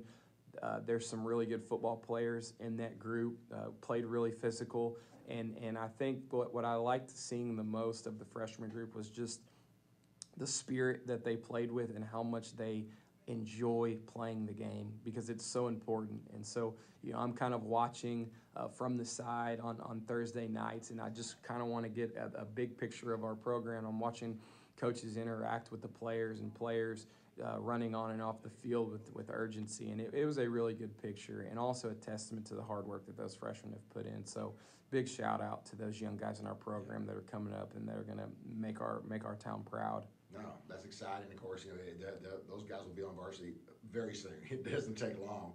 High school goes so quick. That's right. And those guys who are playing Thursday, there's Thursday stars will be Friday stars next year. That's for sure. right. So, well, Coach, again, that signature win for the freshmen last night. Looking forward to seeing a signature win tonight for the varsity. Absolutely. Thank you. You bet. And that's Coach Jordan Johnson, your Friendswood Mustangs. We'll be right back here on MCS Sports.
And welcome back, everyone. It is time to get this third quarter kicked off.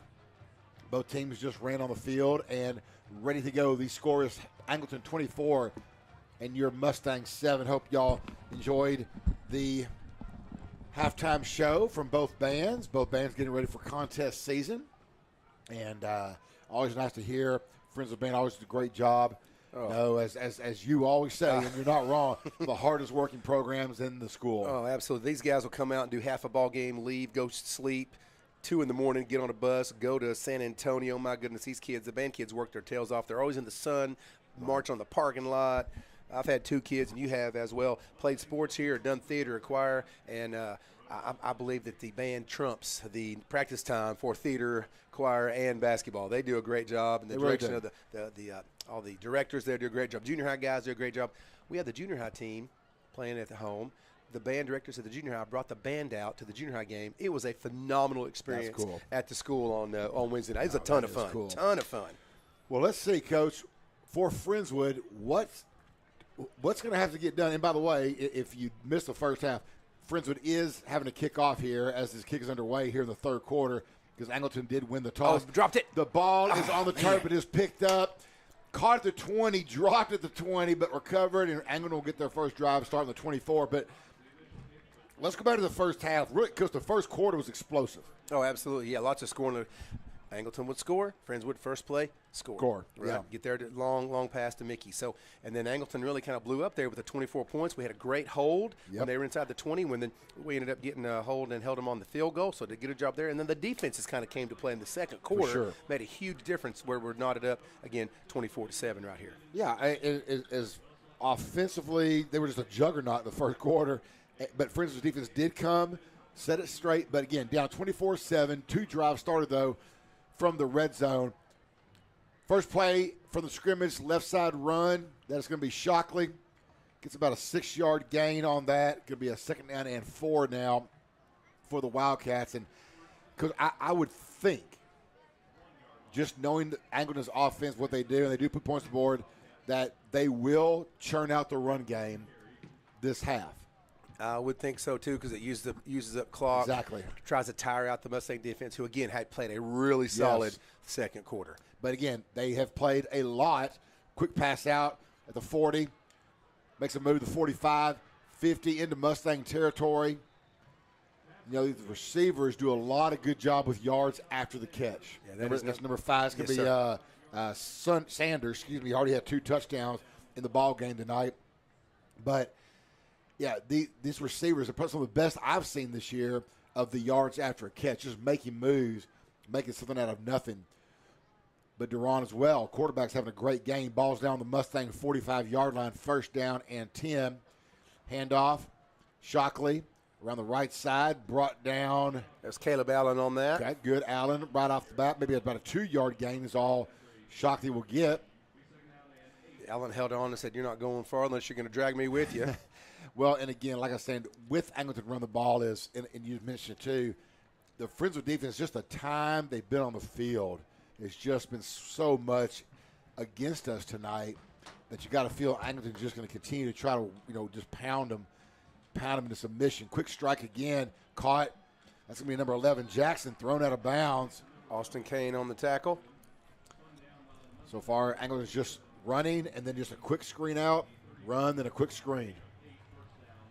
Trying to get it to their skilled players, which is not a bad plan, and we thought they might just run the ball and try to kill some clock and eat this game away, and they're not doing it. They're throwing it around. But their passes are this, short. Yep. Caught again, Jackson, screen pass, but it's caught to 20. Just a quick,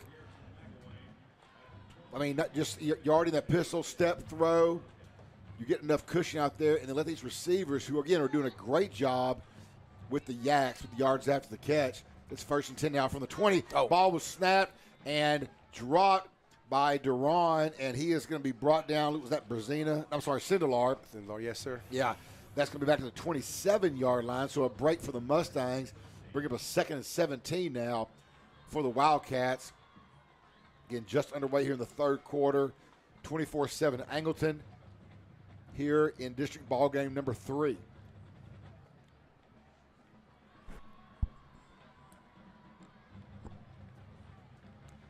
Angleton taking their time getting the call in.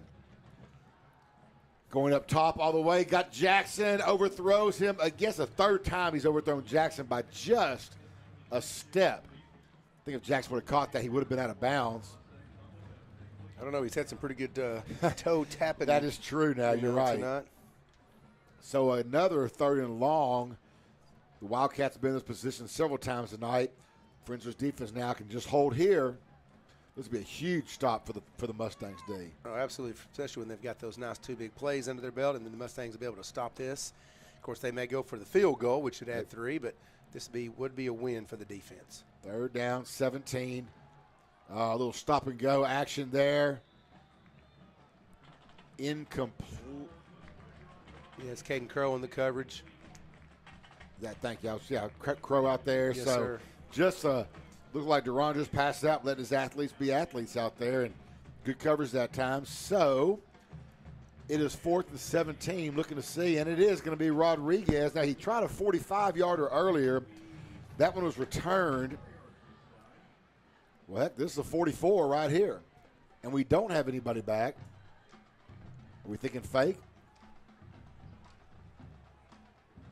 The kick is up, and this kick is off the upright and short. Oh, he needed 43 and a half, and he got a 44. Oh, Jacob, I know. How did that sound right there? No, that was pretty cool to watch right there. I honestly thought it had the leg, but right at the last second it died out and hit the bar. But like we've been talking about, that's another example of the Friendswood defense coming through, and we really need something from the offense right here now to complement that. No, for sure. Great stop by the defense. Absolutely. Bend, but did not break, and it's still 24-7. First drive of the second half. Butler, quick power, almost picked off, and then almost caught by Jerami. I think he trapped it. And no, he did trap it. Almost picked off by that outside backer that time, but it'll be a 2nd and 10 now for the Mustangs.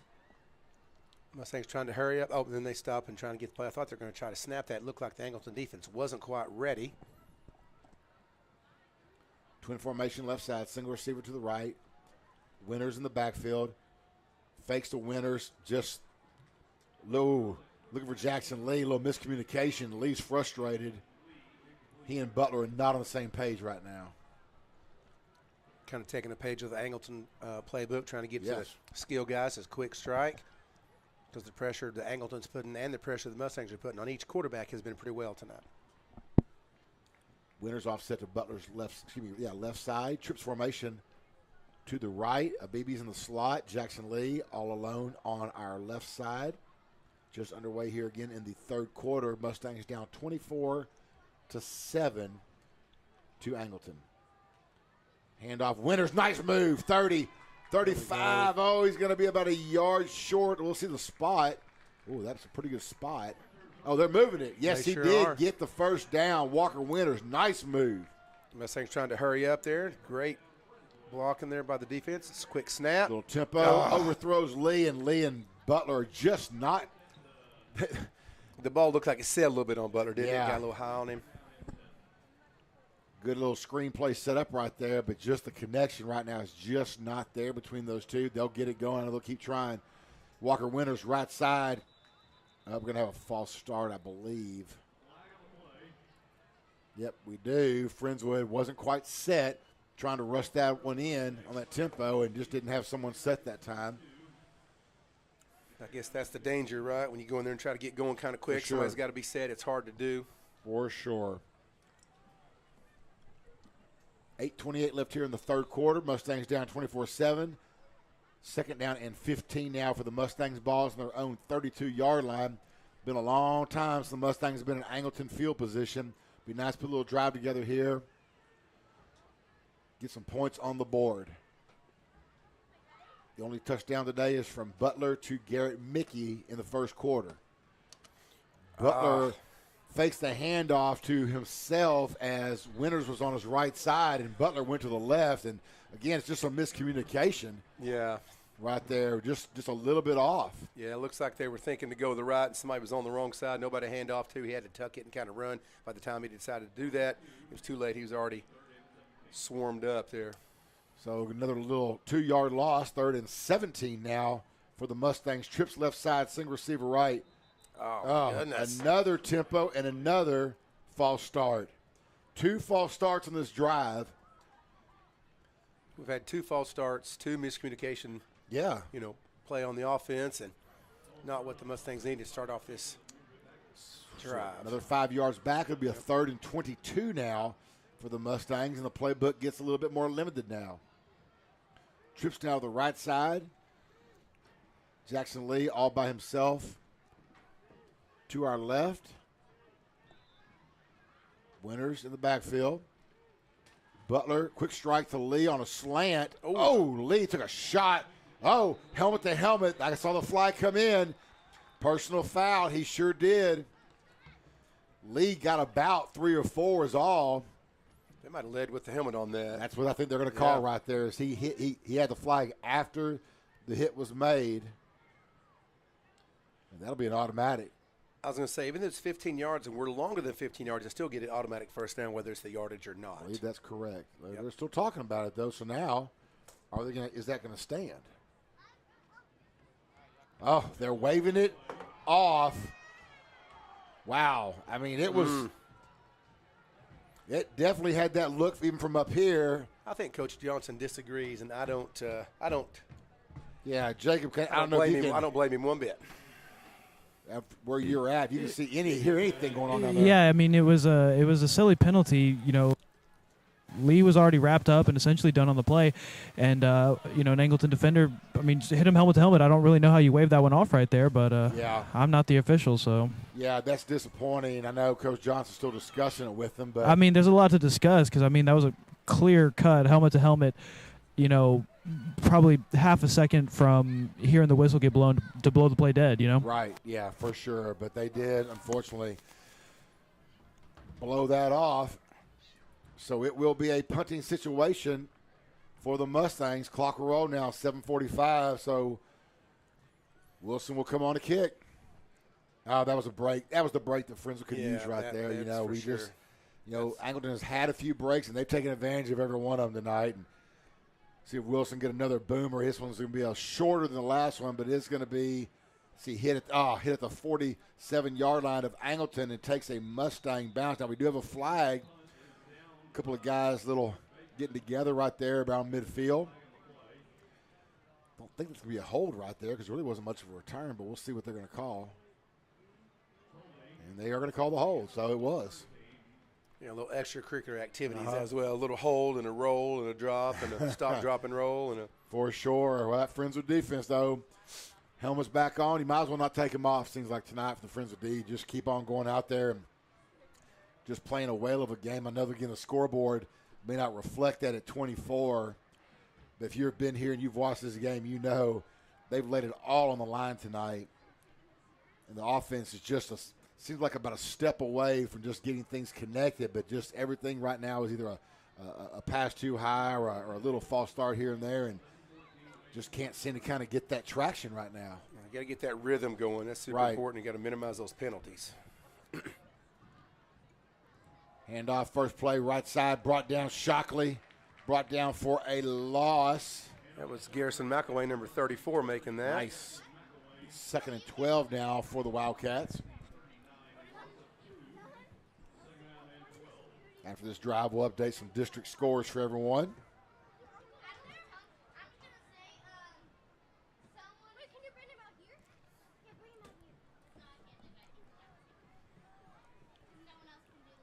Angleton taking their sweet time at 15 seconds on the play clock still. Pass deep, caught. What a catch! The 33-yard line. That's number 5, Deshaun Sanders again. Sanders one-on-one coverage and just makes a whale of a catch.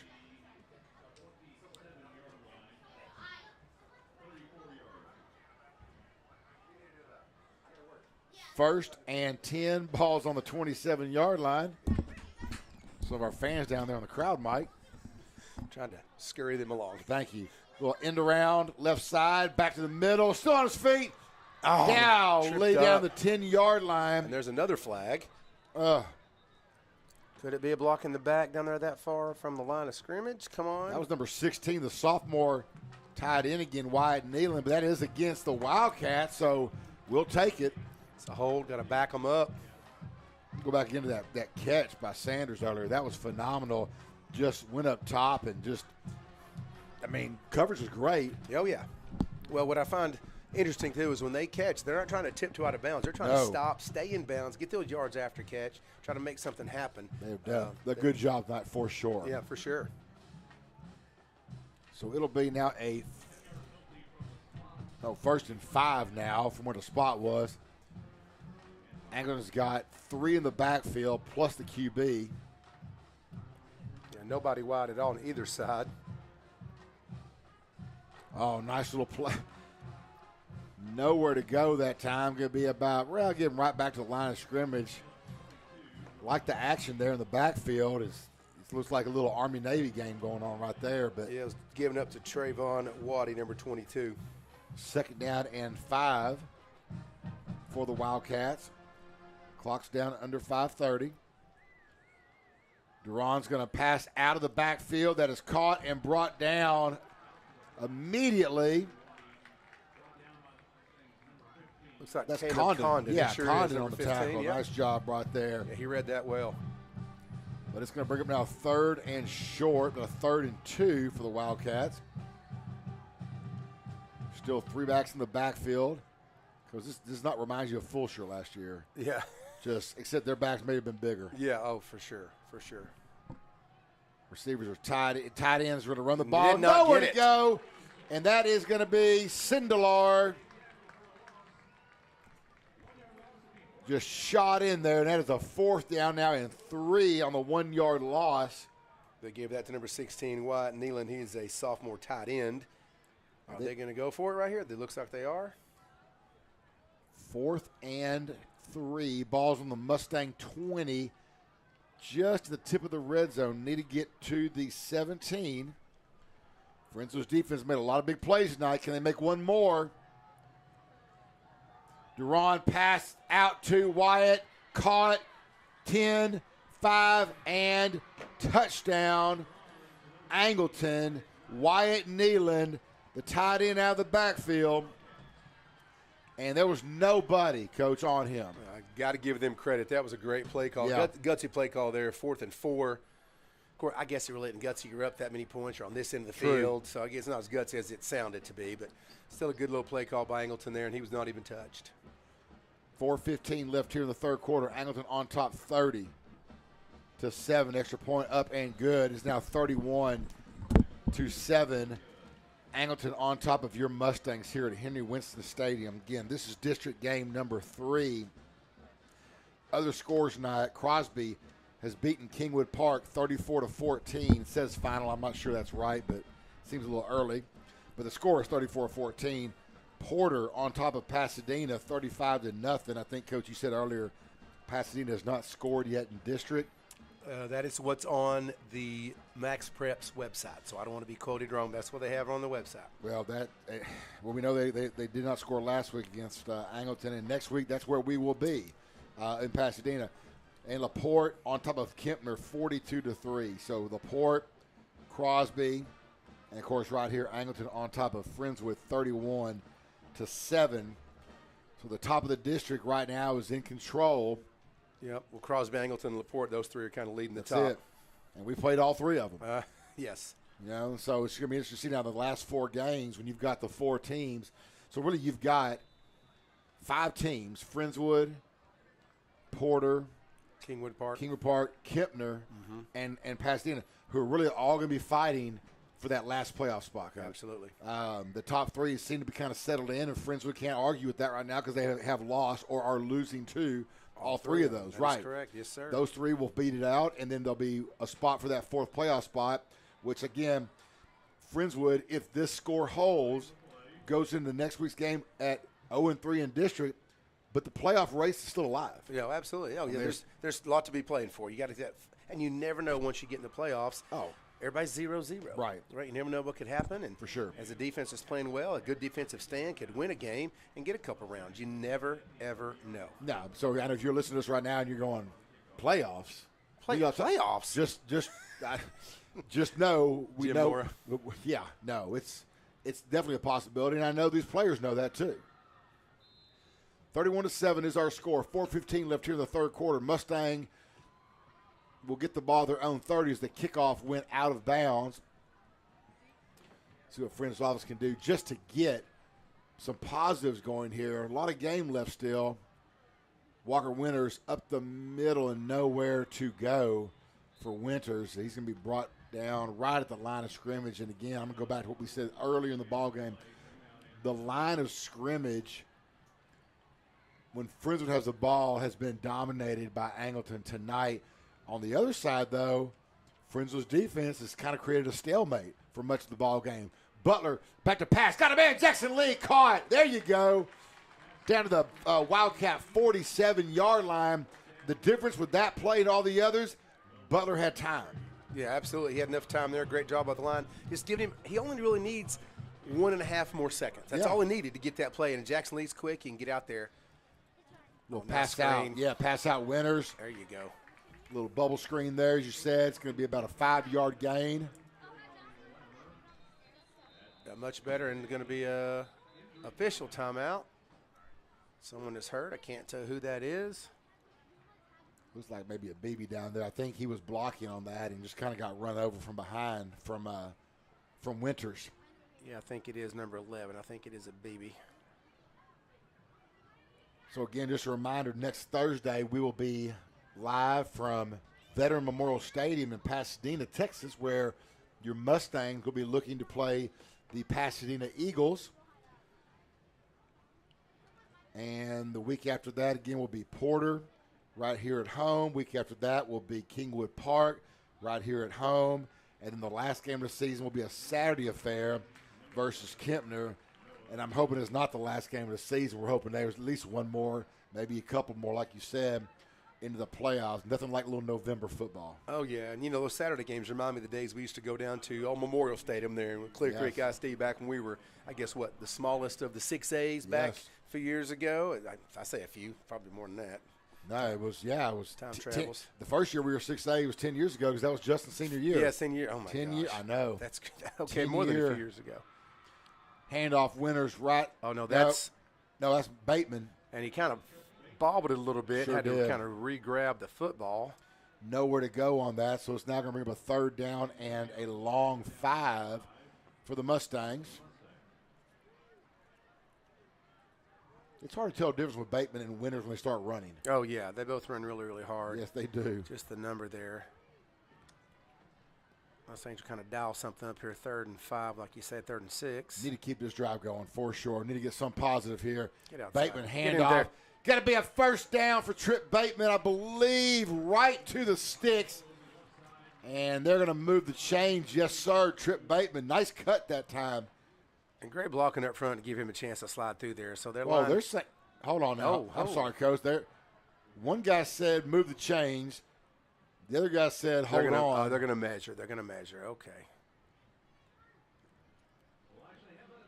When's the last time we measured? It's been a while. I was just thinking that. It's been a long time since they've measured. Well, looking at where we are here, I don't. We got to be past it. Stress the chains. Oh, is that short? Wow. Maybe a foot. That is way shorter than I thought we were going to be. It is a foot short. It'll be 4th and a foot.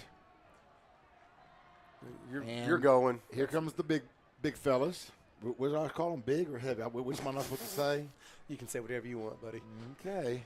I say heavy package. That's okay. You got Caleb Allen. He's not going to be offended. He's a hard-working kid. You got 18 Kreitz in there. And Winters in there. Okay, I'm trying to get the numbers straight. Okay, good. They're going to talk about this timeout by the Mustangs, figure out what they want to do. Yeah. Let's go down to Jacob while we have a second here. Jacob, 31-7. It's not inconceivable. Keep this drive going, get some points to get yourself right back in this ball game. No, it hello.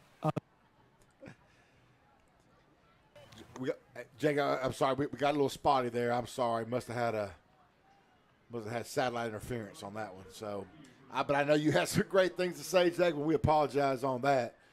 But here's the reality of it: 31. If Mustangs keep the drive alive, 31-14, maybe going to the fourth quarter, within a striking chance. Where the defense has been playing, I still feel like you need another turnover or something. But stranger things have happened. Coach, like you said earlier in the game, you're dealing with 16, 17-year-old kids. Yeah, you never know what's going to happen there when it comes to that. But I like the chance to call a quick little timeout, try to get the play you want. Yeah.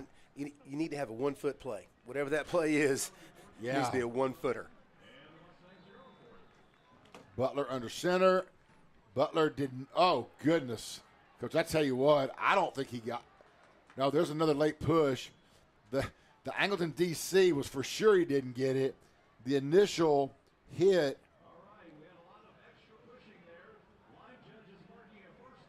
Yeah, it depends on, when the whistle. Every Angleton coach is on the field pointing at the line. Yes, they are. Golly, this is close. It was, the initial hit was behind the line of scrimmage. But the push from the Mustangs line, that's got to be a first down. That's a first down, Friendswood. Those coaches can get off the field. They're all pointing, weren't they? They sure were. Every one of the players are all pointing. They're everybody. No, it was that second push by that offensive line, and all we didn't know about was when the whistle was blown. Yeah, we couldn't can't tell hear that from up here. So yeah, absolutely. 1st and 10 Mustangs. Walker Winters back in the ball game. Now he did not get a run that one. No push on the line that time. They get a yard is all Winters will get. We're down about 2 minutes left here in the third quarter. But the most important thing is the drive continues for your Mustangs. Ball's on the Wildcat 35-yard line. Going up top, looking for, oh, goodness, just incomplete. Who was? That is number 1. Jalen Osby. First of all, almost one-handed that thing. I didn't think the DB ever looked back for the ball. I don't think he did either. And to me, that'd be a little PI if you ask me. But guess what? Great effort by Osby right there. Yeah, my opinion doesn't matter. It does to me, Coach. Thanks, I appreciate you. Betcha. Trips formation left side, single receiver up top is Garrett Mickey. Winters offset to Butler's right. 3rd and 9 going. Mickey up top. Again, that's got to be a flag. Interference. No, it's intercepted. Is there no penalty? How is that possible? He had his arm draped over Mickey. There's got to be a penalty. Oh, my goodness. Coach Johnson not happy, nor should he be. Goes hands on him, head turned. My goodness. But that ball is intercepted is the bottom line for Angleton. And the drive stops for the Mustangs. Can I beg to differ with that? You can beg and differ all you want. Good night. No way he wasn't draped all over him. Because no way. No way. That's the kind of break we need a break like that, and he just didn't get it. Hand off right side, cut back to the left, off to the races, 25-30, 35-40, 50, out of bounds in Mustang territory, and that flipped the script quickly. For the Angleton Wildcats, that is number 22, who actually is not one of their 3 normal backs. That's going to be number 22. Oh, that's Waddy. Yeah, he's the fullback. Yes, the fullback just went out like Barry Sanders right there. Yeah, great track down there by that was the ball. They don't have the ball. I was wondering what they're waiting on. That was Nick Ruffino there tracking him down. But what a turn of events. So you don't get the penalty that you should have gotten. Friends was knocking on the door, kind of make this game a little more respectable, getting closer. Then 2 plays go all the way down and flip the field. The officials are using the wrong football. I don't know what they're doing. They don't know what they're doing. They used the Friendswood football twice. Is that not a penalty? Can we not do that? Can we have a take back or something like that? I would love that. 1:24 left here in the third quarter. Angleton now in Friendswood territory at the Mustang 40-yard line. Handoff, right side, still on his feet. Good night. They're running hard right now. That's number 25, Zechariah Jammer. Jammer put his head down and got a couple extra yards right there. Yeah, and Mason Sindelar is talking to the official saying, hey, somebody's doing something wrong. And now they're giving Caleb Condon, he went down on his knee there. They're making him come out. He didn't want to, but they're going to make him come out. 50. That is Mills coming into the ball game. Right now, Angleton's controlling the line of scrimmage offensively as well. They are getting a head of steam. You got Jammer in there at the tailback right now, one back. Trip bunch formation. Jammer on the run. Got to the 30. That's all he needed now for a Angleton first down. It's going to be a move the chains. Clock's going to stop at 41 seconds to move the chains. They are on the Mustang 30, and this last little 2 minutes has gone from Mustangs getting a chance to really get back in this thing to now Angleton's knocking on the door again of the red zone. Ball's in the 30. Maybe one more play here in the third quarter. Going to be blitz. Got ball, turf. Picked up. Ball still on the turf again. Pick it up. Yes. Yes. Mustangs recover the football. There you go. What a turn of events right there for the Mustangs. Who recovered that, Coach? He's on the ground. We're still. That is number 2 for the That's Mustangs. Crow. That is Crow. Now, if we can reset that. So, Sindelar comes in, smokes the quarterback. This quarterback fumbles the football. Their fullback picks it up, turns and gets one step. Rafino comes in and smokes him. The ball pops up in the air. Crow picks it up, gets about 10 yards, gets tackled from behind. It's going to be 1st and 10 Mustangs. Yes. I probably said that way too fast. Hope you followed me there. No, and all I'm thinking is why Angleton has just established the run. You know, last play of the third quarter, then you're going to do that. Yes. And thank you to do that. That's fine. Glad you did that. But what a turn of events right there. So Friendswood now has a chance. Ball will be spotted around the 47-yard line of Angleton. Crow's up and good now as he took a shot too. Mm-hmm. There's several players that time that took some shots. Yeah, probably got the wind knocked out of him. That's for all. I sure. say that's all it is, but yeah.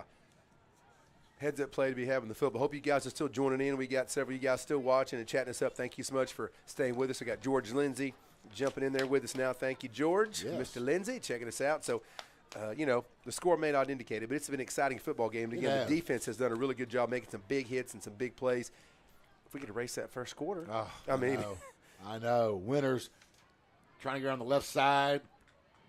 Tripped up. Got about 3 on that, and that's probably going to do it, and it will for this third quarter. So we're going to go to quarter number 4. 12 minutes left in this ball game. Angleton on top of Friendswood, 31-7. Jake, I'm going to try to come down to you one more time. Can I hear you? Let me hear you. And Jacob. No, sir, we cannot hear you. Sorry. I got another. Jacob, why don't you come on up? We will. We apologize on that. I know. We do the best. Jacob is the hardest working. Besides the band, Jacob's the hardest working person out there, and just can't catch a break sometimes in this world of technology. So a fine young man he is. He is indeed. Again, as we said earlier in the year, Jacob will be manning the booth next year with you. I know.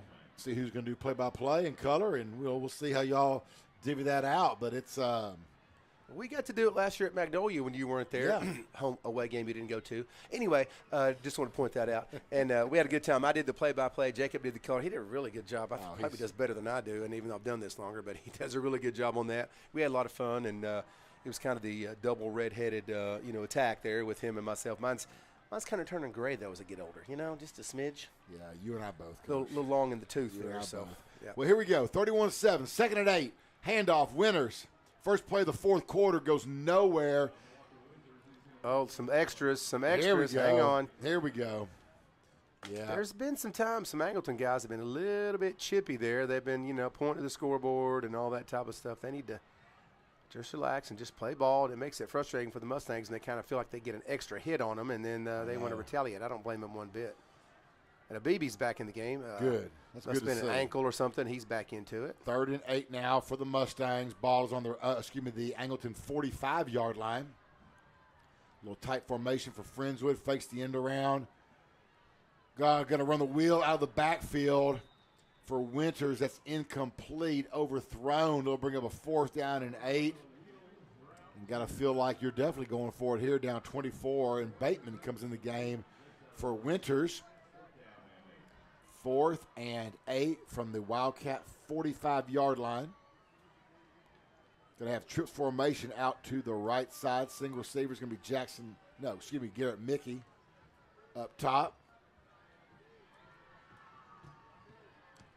Be nice to pick one up right here for the Mustangs. Keep this drive going. Give them a chance to score, get this thing going. Here we go. Fakes the handoff. Butler up top. Got a man that's going to be intercepted at the 10-yard line. Brought back to the 15, 20, 25, 30, 35, 40-yard line, and we're going to have flags all over back here. I knew it without even looking. The way this game's been going. Yes, there's 2 or 3 flags. There's also hats down by both officials. That's actually 4 flags.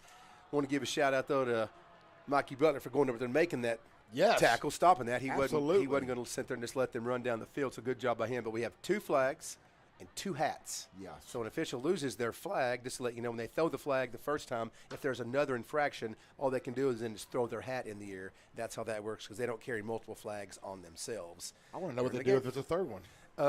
Take their shirt? No. Slow down now. Some of these officials, never mind, I won't say that. That's not going to happen. I don't know what's all. Again, without even looking back there, you already know some things are going on. Here comes the official. We have a holding against personal foul, Angleton. We had a hold against first down, Angleton. He's emphatic with his point. The hold against the Mustangs is declined. Personal foul against one of the heavies up front for Angleton. Now this is going to be fun to watch. Where we're going to spot the ball, where they're going to mark the ball. This is the time when the officials make their money. Sorry, I'm laughing. Mason goes up and shakes the official's hand and kind of gives him a hug, like, thanks for calling that, man. Right. I think he's been not complaining, but pointing out the fact they're hitting a little after the whistle, getting a little chippy. Please be watching that. When it finally happens, he's thankful for that, and he's going to keep walking that thing back. Okay. So really, it's almost as if, because it was almost like a punt for the Mustangs in that area, in that respect. It's touchback zone, 25-yard line. Exactly, so here we go. 10:59 left here in the ball game. Angleton will get the ball. Now, last time Angleton had the ball, they ran successfully, then tried to throw one. I thought was surprising, and got sacked. Of course, got the fumble. Yeah, we'll see if they do here. Run first play. I think it was Allen in the back. Yes, Caleb Allen. Almost took the handoff. They do get it. This could be a tackle for a loss, the 11. And what I like on that, Coach, is that Caleb Allen and the rest of the defense, they're still coming full speed. They are. They're coming full speed at it. The defense, I mean, I don't know what else. Even Coach Johnson mentioned it in the halftime interview with Jacob, how well and proud they played. And they've only scored what? Since the first quarter, they've only scored what? One touchdown. One touchdown. One touchdown this whole second half. So they've done a good job of pinning their ears back, stopping this high-powered offense. The defense has played really, really well. 31-7 is our score. Pass, caught. Just a little screen pass to Jackson. That is kind of like another run play. They do run those just quick screens. Friendswood backing off.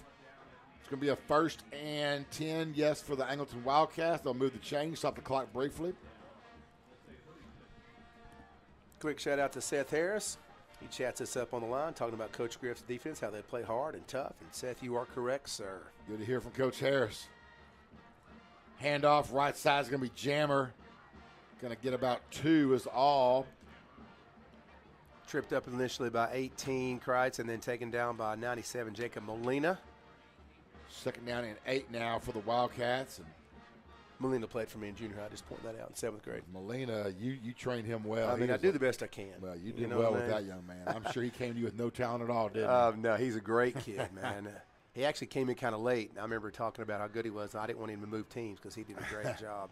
Boom! Strike caught, but hit immediately. That is Austin Kane, I think, 28, or is that Petreco? I get the numbers messed up. That is Petreco. I'm sorry about that, Petreco. William Petreco on that, number 28. 3rd and 5 now for the Wildcats, and that time Friendswood a little more of a press D on the secondary and still make the catch, but nowhere to go after it. Angleton has been so successful with the yards after catch tonight. 3rd and 5, 9 minutes, and count. Oh, got a little jump. And a snap. No, we're going to have a false start on that.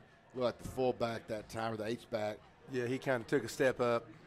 A little extra movement there. It'll be a 3rd and 10 now for the Wildcats.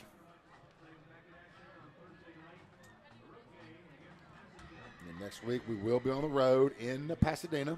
On the road again. Actually, not been a bad road season for us this year. Not been bad at all. That's a short little trip down the Beltway next week. I like the Rubik's Cube sign that the Angleton Wildcats use for offense over there. They're going back 80s, my very style. quaint indeed. Pass up and overthrown. Looking for Sanders again, and another one of those that are just about a step ahead of the receiver. So Angleton will punt the ball. Clock stopped 8:39. Mustangs down 31-7, and another good stop. And regardless of the score, it's you want to find something to build on here. Yeah, the offense, this goes without saying, needs to find a way to move the ball enough to get something on the board. I mean, have not scored since early in the first quarter on just that quick slant route. Defense has been on the field so long this game, done a great job.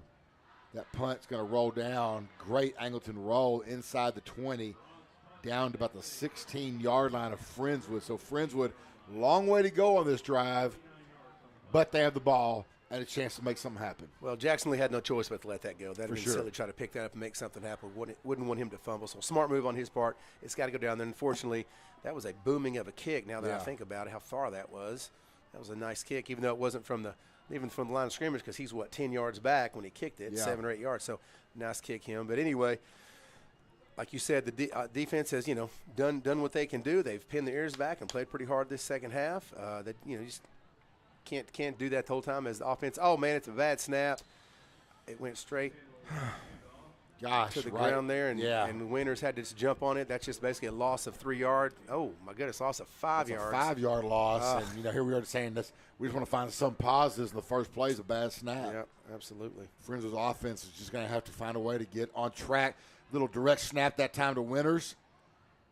Goes for about a yard. So it'll be immediately now. It's a 3rd and 14.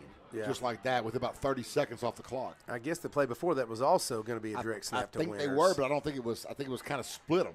Yeah, is what it did, because he is offset to Butler's right side. This time Butler does get it, hands off to Winters, and he goes backwards, and it's 4th down. Yeah, that was 3 super quick plays. Boom, boom, boom. Now we're going to be punting from our own end zone, and just haven't had the greatest success on the punts to try to get that out. I mean, their guy probably won't even go to the 40-yard line, so it should be positive yards on the midfield. Plus, he's standing at the 44, 45-yard line there, midfield. We need a really good punt right here.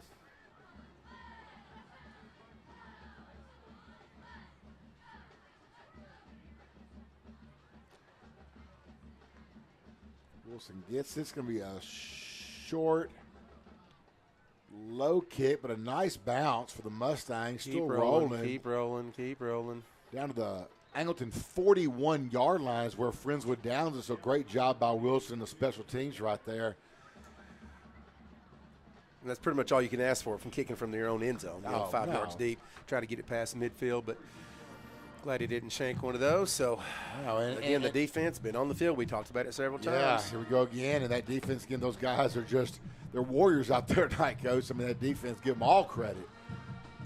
31 points, but a lot of those has been due to the position on the field or breaks that have gone against the Mustangs. Handoff. Just missed by Allen. Tried a one-arm and just couldn't quite get it. Jammers can get about 5 on that to their 46-yard line. And the Angleton player is down. I think that is Jammer. It is 28, Jalen Moore. 28 Moore. I'm excuse. Yeah, yes, it is sir. Jaden Moore. 6:38 left here in the ball game. Angleton on top, 31-7. And thanks again for everyone listening in to us this evening. Appreciate y'all and appreciate you listening all year. And it's obviously been a tough start to the district, 0-3. Mustangs have played the top 3 teams record-wise and really preseason-wise in the district, and have had a chance in those first two tonight. Just, this one was kind of taken away early, what Angleton did, but Mustangs battled back, especially the defense tonight. And so, again, just give all the credit to Coach Griffin and staff on that defense. But, man, they ran into a buzzsaw. Angleton is all as advertised. Yeah, and even if you go back to the very first game of the year against Fort Bend Marshall, who has a 23-27 loss of the Mustangs, played really, really well. Yeah. I don't think they could have scripted it any better, especially that first drive we had to get down there and score. And that's a pretty good team there, Fort Bend Marshall. So, for sure. Definitely things to work on as the Mustangs keep trying to improve, and whatever works. They actually, Fort Bend Marshall beat a team last week. Lamar Consolidated 61-6. Yeah. So they're a pretty good squad, and the Mustangs can actually do that. We can compete. We just got to find out what works for us and try to run that as best we can. Yeah, I think right now on the offense, when we talk about identity, is you just got to find a few things that are really working for you. And right now, it's Friendswood continues to try to find that. It's just, like we say this every week, though, every time you seem to take a step forward, something happens where you take that step back. And it's not even 2 steps forward and 1 step back, or 1 step forward and 2 steps back. It's just kind of balanced out. It's just every time you get something, some break happens against you. And so, once those stop, Friendswood will be just fine. And, again, a lot of season left, Coach. Oh, absolutely. A lot of season left. And the player is just taking his time, has to get off the field, getting a little help right there. Again, that was more. Looks like an ankle there is bothered. Sindelar passed him on his back as he got off the field. Nice class act for Sindelar right there. Angleton will have the ball here on their own 46-yard line. 6:38 left here in the ball game.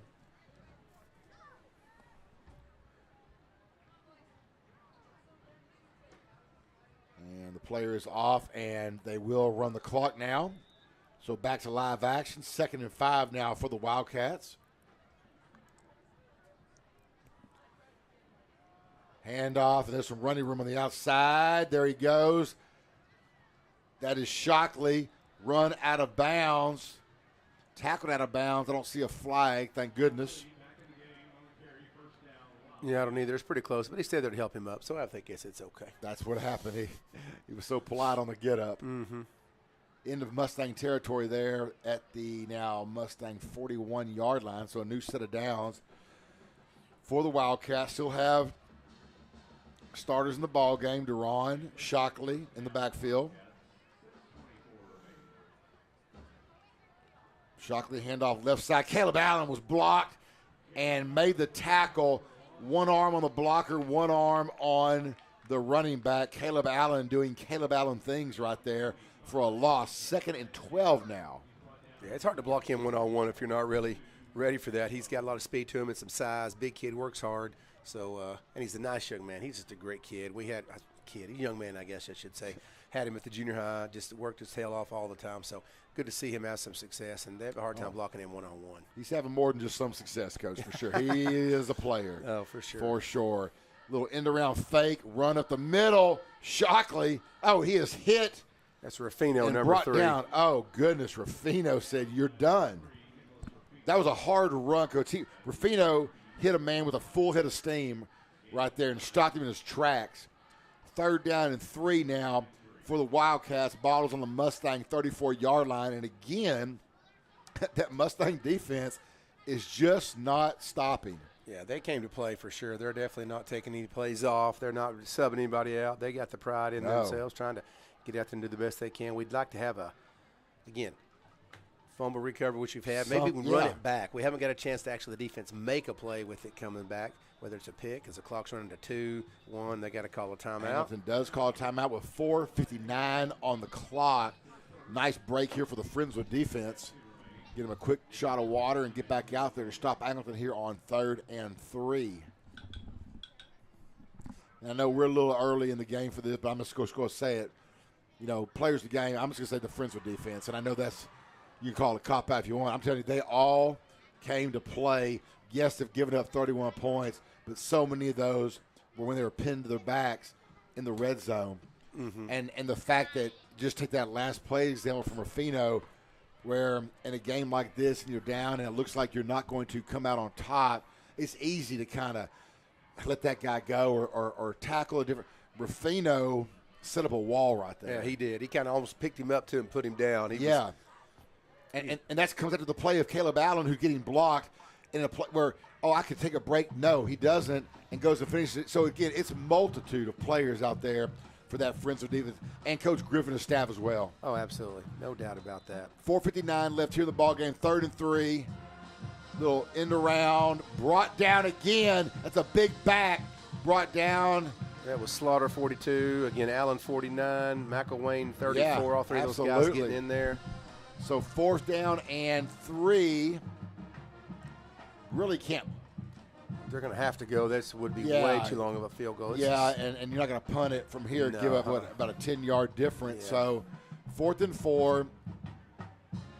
Heavy backfield again for the Wildcats. Duran just takes his time.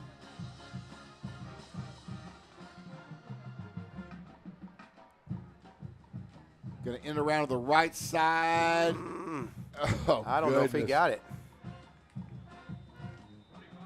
He's going to be about a yard short, I believe. And that Friendswood defense is going to hold him. Yes, sir. 1st down for the Mustang offense. And Which Mason Sindler comes up the bottom of the pile there, number 7. Yeah, and I'm just saying the defense it's just somebody different every play. Yes.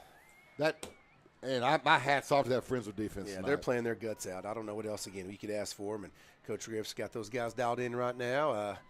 Again, I know it's only 4 minutes to go in the game. There's definitely things to build on and some positives they can pull out of that.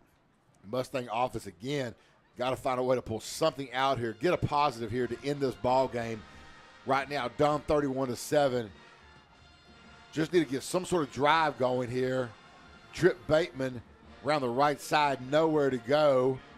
So 1st and 10 now turns into 2nd and 10.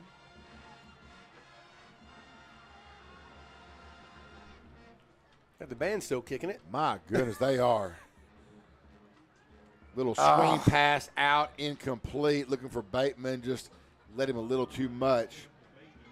Butler still in there at quarterback right now. It's going to bring up a 3rd down and 10 now for the Mustangs offense.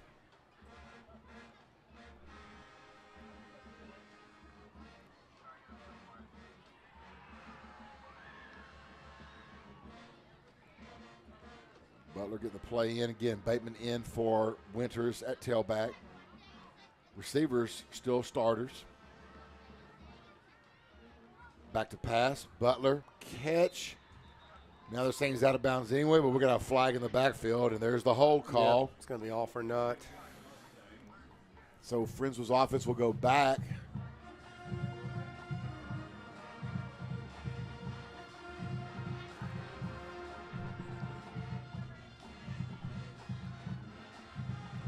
Yep, hold on. The Angleton, they're going to decline it, so it'll be a punting situation. So Friendswood's defense, get your hats back on.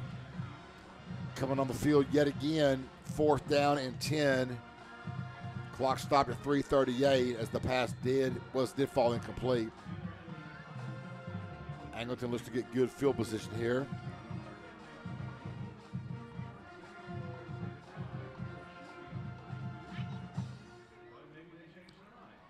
The ref, what's he doing there? Discussing something with the umpires. Now, line judge. What are they thinking? No, you think Coach Britton over there arguing with him. I'm not sure what he's so fired up about. He's probably just ready to get on the bus. The referees, they declined the penalty, so they took off the yards, and they shouldn't have since they declined it. They did put you okay. Right. There we go. That's what it is. That does make sense. So 4th and 10 from the 32. Puts everybody up 10. Little high snap. Wilson goes up and gets it. Going to be a short kick. It's going to hit at, oh, goodness. The Wildcat 45 takes a huge bounce. Yes, for into sure. Mustang territory at their own 48. So, you know, as we get into these last few district games there with the defense playing like it is, that actually bodes well for Friendswood because you got to have that solid defense, especially when you get to playoff time. So hopefully the defense can keep dialing it up and do what they're doing. Just got to tweak the offense, kind of get some things going here, and hopefully get some guys a little more healthy as the weeks go on. You know, Butler's not 100% healthy, still limping around some, doing the best he can, but I appreciate him being gritty, you know, gutting it out and wanting to get out there and help his team. So the defense, though, has been playing really, really well tonight. Again, only allowed one score the second half, so much better turnaround as far as the second half is concerned. Well, and again, this team came in averaging 50. Yeah, for sure, yeah. So, yeah, you said, well, we hold them to 31. Yeah, you did. No one else has. End around to the right, left side, got a hole, and going to be brought down at the 35-yard line by, who's that, Petraco. But that's enough for another Angleton first down.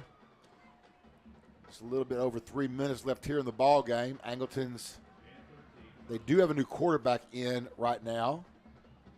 Is number 12. Is number 12. That is going to be Trey Gardner. Handoff. Whoo, goodness. There's Daly, number 31, with the hit, and then cleaning that up was Austin Kane, 27. Jammer was the runner on that one down the left side. And again, Friendswood's defense just continues to lay the wood. No pun Angleton. intended, right? Oh, maybe. You maybe did intend to do No, that. that was completely accidental. My bad. Secret receiver to both sides. No need to apologize. Okay, thank you.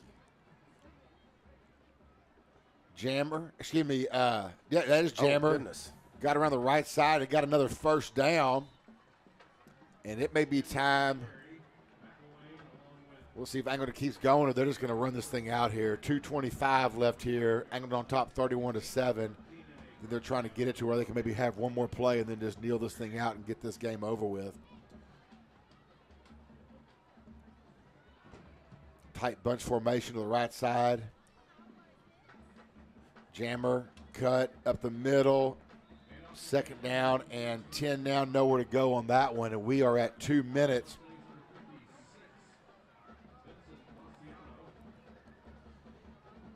Got some subs in there on the Mustang defense. All those guys that played well, they deserve a nice bath tonight, don't they? For sure. Looks like you got 56 Bashano in there as the nose tackle. 25 Emma Van Werk comes in there as well. Another handoff by Angleton. Going to cut it up. Got some breaking running it back. room. Jammer. Jammer is still going and gets down inside the 10 to the 5-yard line. First and goal for Angleton at the 6 where they're going to spot it. Will they go victory formation? Or will they go belly, right? That's the question. A fresh set of downs.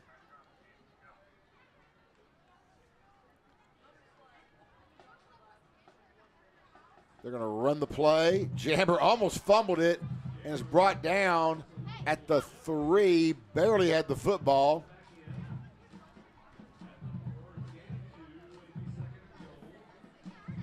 Got a new middle linebacker, number 50, Nathan Mills. Another high-quality young man. Played for me back in the junior high. Nathan, love him and his family. Good to have him in there. Angleton not stopping. Angleton going to try one more score. 44 seconds on the clock. Got a whistle. Got a little false start. Moving back. 38 seconds on the clock. That's what they get. Yes, it is.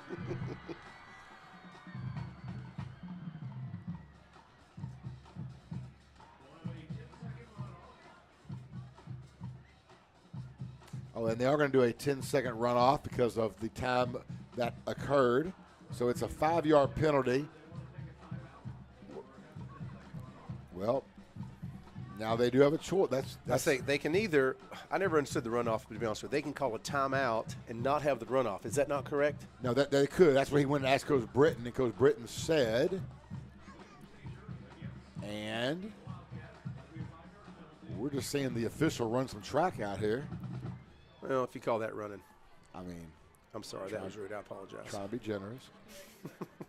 So they did put run on the clock. Yeah, that Okay. makes sense. I mean, you're not going to, I wouldn't think, call the timeout right here. Yeah, Up I mean, why would you? 31-7. Yeah, why would you? Yeah. But also, you're also not going to victory formation either. So You're not. So ball is on the 9. Oh, they are now. It looks like there's no running back in the backfield. Oh, no. Well, they are going to do a little end around to the left side. He slips and falls. And that play went for naught. Still trying to score. 15 seconds. And that is going to do it as the coaches take their headset off. The final score here, Di, from Henry Winston. Angleton 31, your Mustangs 7. Don't forget, next week we will be here Thursday night in Pasadena, where Friendswood will look to get their first district win. Final score, Angleton 31, Mustangs 7. For Jacob, for Coach Fritz, I am